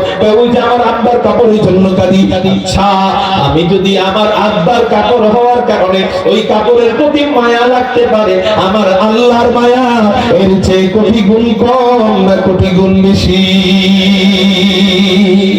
আল্লাহর মায়া তো কোটি কোটি গুণ বেশি। তো ওই আল্লাহ তার মুমিন বান্দার মাল কাবার চেয়ে বেশি মহব্বত করবেন না কেন? মুমিন বান্দার সম্পদকে কাবার চেয়ে বেশি মহব্বত করবেন না কেন? এই জন্য আমরা খাঁটি মুমিন হইতে চাই। কারা কারা আল্লাহু আকবার বলে হইতে চাই? আল্লাহ তুমি কবুল করো, বলি আমিন। যদি খাঁটি মুমিন হইতে চাই, আর নামাজ কাজা করা যাবে, আর মিথ্যা বলা যাবে, আর আমানতের খেয়ানত করা যাবে, ওয়াদা ভঙ্গ করা যাবে না। বলেন ইনশাআল্লাহ। বলতেছিলাম এই হলো মুমিনের দাম। আপনি যদি এমন হন, আল্লাহ আপনাকে কাবার চেয়ে দামি বানিয়ে দিবেন। একটু চিৎকার দিয়া বলেন আল্লাহু আকবার। চিৎকার দিয়া বলেন আলহামদুলিল্লাহ। হয়ে গেল কয় নাম? মুমিন কাবার চেয়ে বেশি দামি। এবার নবীজি হাদিসের মধ্যে বলেন সিলা সাবুল মুমিনি সাবুল মুমিনি কাল মুশরিকি আলাল হালাকা। নবীজি বলে মুমিনকে গালি দেয় যে, মুমিনকে গালি দেয় যে ধ্বংসের দিকে আগায় সে। কি বললাম? সাবুল মুমিনি কাল মুশরিকি আলাল হালাকা। নবীজি বলেন মুমিনকে গালি দেয় যে ধ্বংসের দিকে আগায় সে। তাহলে আমি যদি মুমিনের সাথে খারাপ আচরণ করি, আমি কি জান্নাতের দিকে আগাবো না জাহান্নামের দিকে আগাবো? জাহান্নামের দিকে আগাবো। এই মুমিন, সাধারণ মুমিনকে কষ্ট দিলে যদি জাহান্নামের দিকে আগানো হয়, এই মুমিন যদি আলেম হয়, কি এই মুমিন যদি আবার আলেম হয়, নবীজি হাদিসের মধ্যে বলেন আলেমের মর্যাদা কত বড়। নবীজি ইবনে মাজাহ শরীফের, তিরমিজি শরীফের হাদিসের মধ্যে বলেন ক্বালা রাসূলুল্লাহ সাল্লাল্লাহু আলাইহি ওয়াসাল্লাম। খুব খেয়াল করেন, আলেমের বিরোধিতা করার আগে একটু খুব খেয়াল করেন। আপনি আওয়ামী লীগ করতে পারেন, না করি না। আপনি বিএনপি করতে পারেন, না করি না। আপনি জামাত করতে পারেন, না করি না। কিন্তু আপনি আলেমের বিরোধিতা করবেন, আপনার অবস্থা হাসিনার মতোই হবে। এই জন্য আপনি যে দলই করেন, না করি না, নিষেধ করি না, কিন্তু আলেমের বিরোধিতা করে ওই দলকে আপনার টিকায় রাখতে আল্লাহ পারবেন না। আলেমের বিরোধিতা করে কেউ টিকে থাকতে পারে নাই। নবীজি হাদিসের মধ্যে বলেন ইশাফাউ ইয়াউমাল কিয়ামাতি সালাসাতুন। তিন ব্যক্তিকে আল্লাহ হাসরের ময়দানে সুপারিশের অনুমতি দিবে।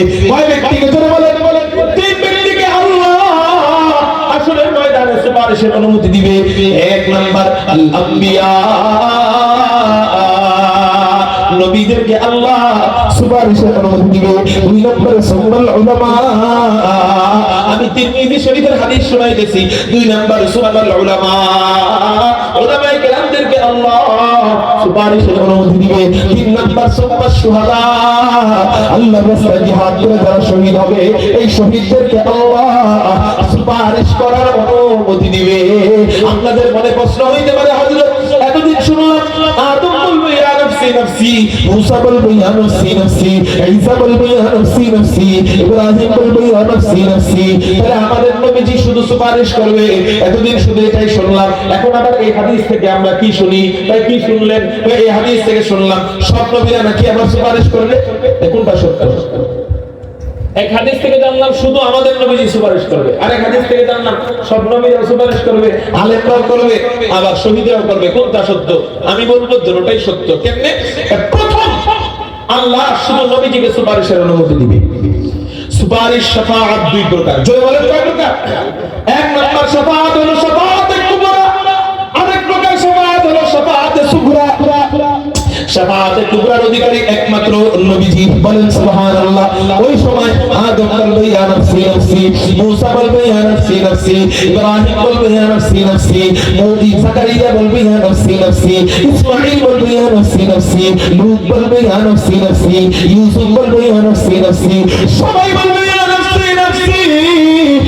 একটা মাত্র জায়গা থেকে আওয়াজ বের হবে, ইয়া উম্মতি ইয়া উম্মতি।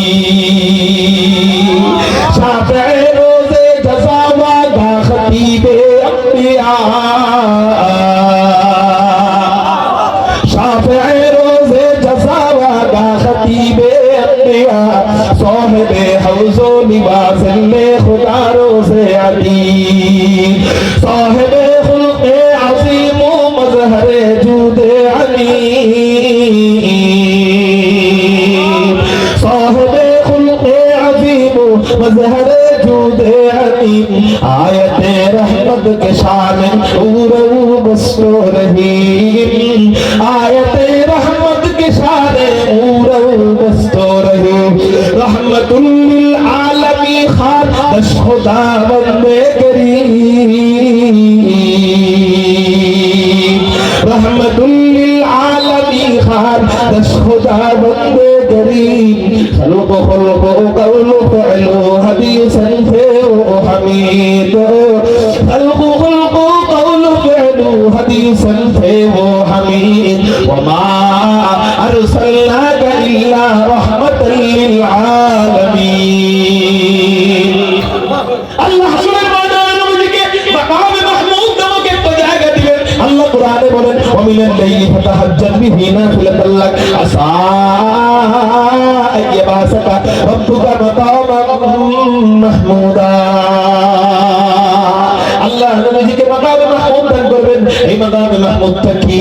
নবীজিকে প্রশ্ন করা হয়, ইয়া রাসূলুল্লাহ ইয়া হাবিবাল্লাহ, এই মাকামে মাহমুদ কি? নবীজি বললেন এই মাকামে মাহমুদ হলো আমার সুপারিশের জায়গা, আমার শাফাআতের জায়গা। আল্লাহ নবীজিকে বলবে, রাসূল আপনার জন্য হাসরের ময়দানে মাকামে মাহমুদ আনা হয়েছে, আপনি মাকামে মাহমুদে ওঠেন। নবীজি হাদিসের মধ্যে বলেন মাকামে মাহমুদটা হলো উড়ন্ত যানবাহনের মতো। কিসের মতো? এই মাকামে মাহমুদ উঠা নবীজি যখন মনে চায় এক এক জায়গায় যাবেন, তো এই মাকামে মাহমুদ হলো উড়ন্ত যানবাহনের মতো। আল্লাহ নবীজিকে বলবে, রাসূল আপনি মাকামে মাহমুদে চড়েন। নবীজি আল্লাহর কাছে দোয়া করবে, আল্লাহ আপনি আমার মাকামে মাহমুদে চড়তে বলেন না। আল্লাহ আমারে বলবে, রাসূল আপনি মাকামে মাহমুদে চড়েন। নবীজি আবার দোয়া করবে, আল্লাহ মাকামে মাহমুদে চড়তে বলেন না। আল্লাহ আবার বলবে, রাসূল আপনি মাকামে মাহমুদে চড়েন। নবীজি চিন্তা করবেন, বন্ধুত্বের খাতিরে দুইবার না করা গেছে, কিন্তু তিনবার না করলে তো বেয়াদবি হয়ে যাবে। দ্বিতীয়বার না করবেন না, কিন্তু হিকমত অবলম্বন করবেন। নবীজি আঙ্গুলগুলা মাকামে মাহমুদের উপরে রেখে বলবেন, আল্লাহ এই যে দেখো মাকামে মাহমুদে উঠছি। আল্লাহ বলবেন, রাসূল মাকামে মাহমুদ আপনার জন্য বানাইলাম, আপনি মাকামে মাহমুদে উঠতেছেন না কেন?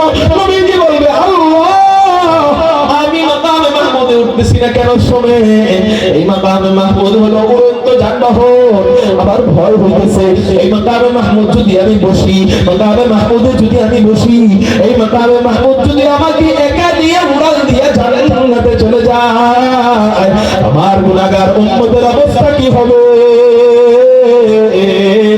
আমি নবী একা একা মাকামে মাহমুদের মধ্যে চলবো না। আমার উম্মতের ব্যাপারে সুপারিশের অনুমতি দেওয়ার আগ পর্যন্ত আমি নবী মাকামে মাহমুদে চলবো না। সাহেবে খুলকে আযীম ও মজহরে জুদে আলীম, আয়াতে রহমত के शान उरो बस्तो रहीम, आयते रहमत के शान उरो बस्तो रहीम। কারো জবান যারা বন্ধ থাকে না, আকাশ পাতাল প্রকম্পিত করে চিৎকার দিয়ে বলেন সাল্লাল্লাহু আলাইহি ওয়াসাল্লাম। এই হলো নবীজিকে আল্লাহ সর্বপ্রথম মাকামে মাহমুদে দাঁড়ায়া সুপারিশের অনুমতি দিবে। এবার নবীজিকে সুপারিশের অনুমতি দেওয়ার পর নবীজি যখন শাফাআত কইরা এক একজন উম্মতকে জান্নাতি বানায় দিবে, নবীজি বলবে, আল্লাহ আমার এই উম্মত আলেম, ইলমের কারণে ওর ব্যাপারে সুপারিশ করতেছি, ওরে জান্নাতি বানাও। আল্লাহ আমার এই উম্মত নামাজি, নামাজির কারণে সুপারিশ করতেছি, ওরে জান্নাতি বানায় দাও। এইরকম করে করে যখন বিশাল কাফেলাকে জান্নাতি বানায় দিবে, ওই কাফেলা থেকে আল্লাহ নতুন করে আরো 12 শ্রেণীকে সুপারিশের অনুমতি দিবে। কয় শ্রেণীকে? 12 শ্রেণী। এই 12 শ্রেণী নিয়ে আলাদা বয়ান আছে। এই 12 শ্রেণী কারা কারা এটা নিয়ে অন্য বয়ান, এটা আল্লাহ তৌফিক দিলে অন্যদিন করব। আজকে শুধু এখান থেকে 3-4 শ্রেণীর ব্যাপারে বলি। নবীজি বলেন ওই যে আমার পরে আরো সুপারিশের অনুমতি যাদেরকে দিবে এর মধ্যে হলো উশাফাউ ইয়াউমাল কিয়ামাতি সালাসাতুন। এক নাম্বার হলো আল আম্বিয়া, আমি ছাড়াও অন্যান্য নবীদেরকে সুপারিশের অনুমতি দিবে। 2 নাম্বার সুম্মাল উলামা, উলামায়ে কেরামদেরকে সুপারিশের অনুমতি দিবে। আলেমরাও সুপারিশ করবে। সুবহানাল্লাহ করুন না। আলেমরা কাদের ব্যাপারে সুপারিশ করবে? বলেন 3 প্রকার ব্যক্তির ব্যাপারে সুপারিশ করবে। কয় প্রকার? 3 প্রকার ব্যক্তির ব্যাপারে সুপারিশ করবে। এটা অন্য হাদিস থেকে বোঝা যায়। আর রাসূলুল্লাহ সাল্লাল্লাহু আলাইহি ওয়াসাল্লাম কোন আলিমান, নবীজি বলে এই শোনো তোমরা আলেম হও। যদি আলেম হইতে না পারো তাহলে আলেমের সাথে জান্নাতে থাকতে চাইলে তোমরা বাকিগুলা হও। বাকিগুলা কি কি? আও মুতাআল্লিমান, আলেম হইতে না পারলে আলেমের ছাত্র হও। যদি আলেমের ছাত্র হইতে না পারো আও মুস্তাঈনান, আলেমকে সাহায্য করো। আরেক হাদিসে আছে আও মুস্তামিআন, আলেমের কথা মোতাবেক চলো। যদি তাও না পারো তাহলে 4 নাম্বার আও মুহিব্বান, আলেমকে মহব্বত করো। কিন্তু শোনো ওয়ালা তাকুন খামিসান ফাতাহলি, 5 নাম্বারটা হলো না। আল্লাহ নবী বলেন 5 নাম্বারটা যদি তুমি হও তুমি ধ্বংস হয়ে যাইবা। 5 নাম্বারটা কি? উলামা বিদ্বেষী হয়ো না। এই উলামা বিদ্বেষী হয়ে যদি তুমি আওয়ামী লীগ হও, নবীজি বলেন ফাতাহলি, তুমি হালাক হয়ে যাইবা। আওয়ামী লীগ হালাক হইছে নি? আওয়ামী লীগ ধ্বংস হইছে নি? কেন কেন কেন? একমাত্র কারণ আলেমদের সাথে দুশমনির কারণ। আরে নামাজ তো অনেকেই পড়ে না, এত বড় অপমান তো কোনো বেনামাজি হয় না। রোজা তো অনেকেই রাখে না, এত বড় অপমান তো কোনো বেনামাজি হয় না। কোনো বেনামাজির বাপের মাথার মধ্যে তো কেউ পেশাব করে না, কিন্তু তবু বাপের মাথার মূর্তির মাথার মধ্যে মানুষ পেশাব করে কেন? একমাত্র কারণ আলেমদের সাথে দুশমনি করার কারণে। নবীজি বলেন ওয়ালা তাকুন খাবিতাল ফাতাহলি, 5 নাম্বারটা হয় না, তোরে আল্লাহ ধ্বংস করে দিবে। এইজন্য উলামা বিদ্বেষী আমরা যদি 7 গ্রুপ নাম দিয়ে আলেম বিদ্বেষী হই, আল্লাহ আমাদেরকেও ওই 7 গ্রুপকেও আওয়ামী লীগের মতো ধ্বংস করবে। বিএনপি নাম দিয়ে যদি আমরা আলেম বিদ্বেষী হই, ওই বিএনপিকেও আল্লাহ ধ্বংস করবে। জামাত ইসলাম নাম দিয়ে যদি আমরা আলেম বিদ্বেষী হই, জামাতকেও আল্লাহ ধ্বংস করে দিবে। আমরা যদি হেফাজত নাম দিয়েও আলেম বিদ্বেষী হই, হেফাজতও আল্লাহ ধ্বংস করে দিবে। এই জন্য সাবধান, আমি যে টাইটেলই লাগাই না কেন, যে দলের নামই লাগাই না কেন, নাম মাকসাদ নয়, নাম মুখ্য নয়। নাম সুন্দর হইতে পারে, নাম খারাপ হইতে পারে, নাম ভালো হইতে পারে, নাম মূল বিষয় নয়।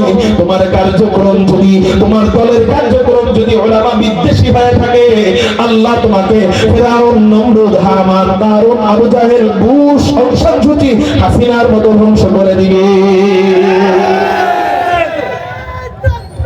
আল্লাহু আকবার, নারে তাকবীর, আল্লাহু আকবার। আরে উলামার শত্রুরা হুঁশিয়ার সাবধান, আরে উলামার শত্রুরা হুঁশিয়ার সাবধান, মাদ্রাসার শত্রুরা হুঁশিয়ার সাবধান। উলামায়ে হক্কানি জিন্দাবাদ জিন্দাবাদ, উলামায়ে দেওবন্দ জিন্দাবাদ জিন্দাবাদ, নারে তাকবীর, আল্লাহু আকবার।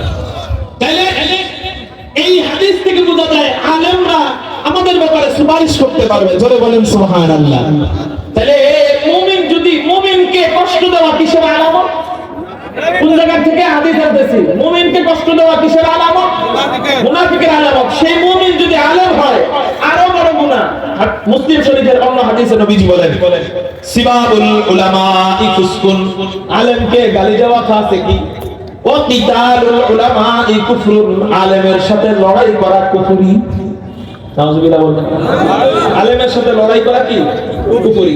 তাহলে আমি যদি আলেম মুমিনকে কষ্ট দেই, আমি মুনাফিকের চেয়ে বড়টা হয়ে যাব, আমি কাফেরই হয়ে যেতে পারি। এজন্য আলেমদেরকে কষ্ট দিব, আলেমদের সাথে ধর্মীয় কোনো কারণে লড়াই করব, আলেমের সাথে যুদ্ধ করব। নবীজি বলেন কিতালুল উলামাই কুফরুন, আলেমদের সাথে ধর্মীয় কোনো কারণে লড়াই করা কুফরি কুফরি কুফরি। তাহলে মুমিনকে কষ্ট দেওয়া মুনাফিকের 4 নাম্বার আলামত। এই মুমিন যদি মুমিন হয়, তাহলে মুমিনকে কষ্ট দিলে আল্লাহ তাকে ধ্বংসের দিকে নিয়ে যাবে। এই মুমিন যদি আবার আলেম হয়, আলেমকে কষ্ট দিলে আল্লাহ এর কাফেরও বানায় দিতে পারে। আলেমের সাথে যুদ্ধ করলে আল্লাহ এর কাফেরও বানায় বানায় দিতে পারে। এবার এই মুমিন যদি মুত্তাকি হয়, এই একটা হাদিস বলে আমার বয়ান শেষ করতেছি। মুমিন যদি মুত্তাকি হয়, এটা আরো ডেঞ্জারাস। আল্লাহর সাথে যুদ্ধ করার ক্ষমতা কার কার আছে? হাত উঠান। আপনার আছে? আল্লাহর সাথে যুদ্ধ করার ক্ষমতা কারো আছে? নবীজি বলেন, বুখারী শরীফের হাদিস, হাদিসে কুদসি মানে কথা আল্লাহর বলছেন নবীজি। জোরে বলেন, কথা কার? বলছেন কে? এই ওয়াজ কিন্তু দুইবার না করার চেয়ে একবারই বেশি করে দিলাম। বেশি করে কিন্তু করে দিছি, শেষ আর 5 মিনিট। খুব মনোযোগ খেয়াল করেন, দুইবার করার চেয়ে একবার একটু বেশি করে দেওয়া ভালো না? নবীজি বলেন,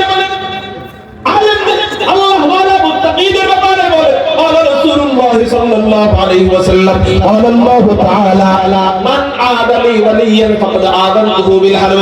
হুজুর আকরাম সাল্লাল্লাহু আলাইহি ওয়াসাল্লাম বলেন, যে ব্যক্তি কোন আল্লাহ ওয়ালার সাথে দুশমনি করবে, মুমিন এক জিনিস, মুত্তাকি আরো ডাবল জিনিস। মুমিন একটা, মুত্তাকি আরো ডাবল। মুমিনের চেয়ে উপরের স্তর মুত্তাকি, আলেমের চেয়ে উপরের স্তর একজন মুত্তাকি। নবীজি বলেন, মান আদানি ওয়ালিয়ান ফাকাদ আযানতুহু বিল হারব। কোন ব্যক্তি যদি কোন মুত্তাকির সাথে দুশমনি করে, কোন আল্লাহ ওয়ালার সাথে দুশমনি করে, আল্লাহ পাক রব্বুল আলামিন নিজে তার সাথে যুদ্ধের ঘোষণা দিয়ে দেয়। আল্লাহ ওয়ালার সাথে দুশমনি করলে তার সাথে যুদ্ধ করবে কে? আল্লাহ। যুদ্ধ যখন শুরু হয়ে যায়, দুনিয়ার কেউ আটকাইতে পারে না। আল্লাহর যুদ্ধ যখন শুরু হয় না, দুনিয়ার কেউ তার সাথে পারে না। কিন্তু আল্লাহর যুদ্ধ যখন শুরু হয়, দুনিয়ার কেউ আটকাইতে পারে না।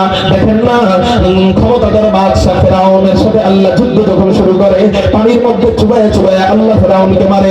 আল্লাহ যুদ্ধ যখন শুরু হয়ে যায়, আল্লাহ নমরুদকে সাধারণ একটা ল্যাংড়া মশা দিয়ে মারে। আল্লাহ যুদ্ধ যখন শুরু হয়ে যায়, ক্ষমতাধর নেতা আবু জাহেলের সাথে সিদ্দিক আকবর পারেন না, হযরত ওমর পারেন না, হযরত উসমান পারেন না, হযরত আলী পারেন না। কিন্তু আল্লাহ যুদ্ধ যখন শুরু হয়ে যায়, আল্লাহ বলেন, আমার যুদ্ধ করার জন্য কোনো বড় মুজাহিদের দরকার নাই। দুইজন ছোট ছোট কচি বাচ্চা নাবালেগ শিশুর মাধ্যমে আল্লাহ আবু জাহেলকে হত্যা করে জাহান্নামে পাঠায় দেয়। আল্লাহ যুদ্ধ যতদিন শুরু হয় নাই, আল্লাহ যুদ্ধ যতদিন শুরু হয় নাই, ততদিন পর্যন্ত হাসিনার সাথে যুদ্ধ করেছিল কারা? শাইখুল হাদিস আল্লামা আজিজুল হক রাহমাতুল্লাহ আলাইহি হাসিনার সাথে যুদ্ধ করেছিল, হাসিনার সাথে সংগ্রাম করেছিল, কিন্তু কেউ পারে নাই। হযরত সৈয়দ ফজলুল করিম চরমনায় হযরত রাহমাতুল্লাহ আলাইহি হাসিনার সাথে সারা জীবন সংগ্রাম করেছে, কিন্তু যুদ্ধ করে পারেন নাই। আল্লামা নূর হোসেন কাসিম রাহমাতুল্লাহ আলাইহি সংগ্রাম করেছেন, কিন্তু পারেন নাই। মুফতি ফজলুল হক আমিনী রাহমাতুল্লাহ আলাইহি সংগ্রাম করেছেন, কিন্তু পারেন নাই। পরিশেষে আল্লামা শাহ আহমদ শফি রাহমাতুল্লাহ আলাইহি হাসিনার সাথে যুদ্ধ করেছিলেন, কিন্তু পারেন নাই। আয়েদ মিল্লাত জুনায়েদ বাবুনগরী রাহমাতুল্লাহ আলাইহি হাসিনার সাথে লড়াই করেছিলেন, কিন্তু পারেন নাই। পরিশেষে বড় বড় উলামায়ে কেরাম একজোট হয়ে হাসিনার বিরুদ্ধে আন্দোলন করেছিল। বড় বড় আলেমদেরকে জেলের মধ্যে নিয়ে, আল্লামা মাহমুদুল হক সাহেবের মতো ব্যক্তিদেরকে, বাংলার জিন্দা শাহজালালদেরকে জেলের মধ্যে ঢুকায়া গরুর রশি দিয়ে বাইধা তাদের উপরে স্টিম রুলার চালানো হয়েছে, তাদেরকে জুলুম করা হয়েছে। সমস্ত আলেমদের মুখ বন্ধ যখন করে দেয়, সমস্ত আলেমদের হাত যখন বাইধা ফেলে, আল্লাহ বলে, আমি আল্লাহ যখন যুদ্ধ শুরু করে দেই, তখন তো বড় কোনো আনসার দরকার নাই, বড় কেরারের দরকার নাই, বড় নেতার দরকার নাই, কোনো বিএনপির নেতার দরকার নাই, কোনো জামাতের নেতার দরকার নাই, কোনো হেফাজত খেলাফতের নেতার দরকার নাই, বড় কোনো বীর মুজাহিদের দরকার নাই। আমি আল্লাহ যখন যুদ্ধ করি, তখন তো আবু জাহেলের সাথে দুইজন কচি বাচ্চারা দিয়ে যুদ্ধ করছিলাম। আল্লাহ যখন হাসিনার সাথে যুদ্ধ শুরু করে দেয়, বড় কোনো ক্যাডার রাস্তায় না নামলেও আল্লাহ স্কুলের ছোট ছোট নাবালেগ শিশুদের মাধ্যমে আল্লাহ এমন গণ অভ্যুত্থান চালু করে দেয়, এদের জুতা পিটা খায় খায় একদম শিয়াল আর কুকুরের মতো দেশ ছাড়া হয়।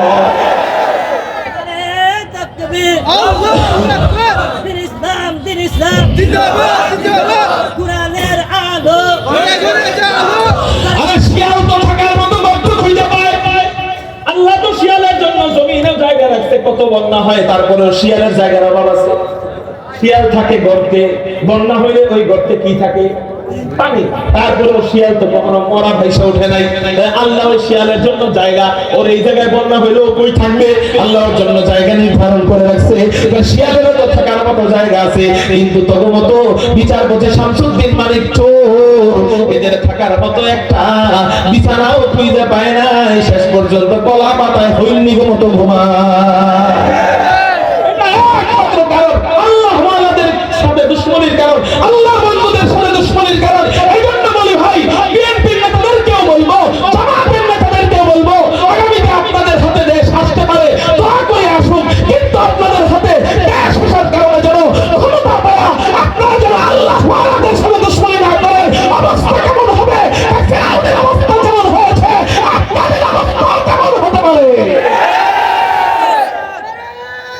তাকবীর আল্লাহু আকবার নাস্তিক বেঈমানেরা হুঁশিয়ার সাবধান মুনাফিক বেঈমানেরা হুঁশিয়ার সাবধান এই জন্য আমি যে দলই করি না কেন, আমি বলি নাই যে বিএনপিরা আলেমদের বিরোধিতা করতেছে, আওয়ামী লীগ জামাত আলেমদের বিরোধিতা করতেছে, আমি এটা বলি নাই, কিন্তু পরামর্শ দেওয়া কিনা যায়, পরামর্শ দিলাম এখন থেকে আপনারা শিক্ষা নেন, সামনে যদি আলেমের বিরোধিতা করেন, ওলিদের বিরোধিতা করেন, মুসলমানের বিরোধিতা করেন, আপনিও মুনাফিকদের কাতারে চলে যাবেন।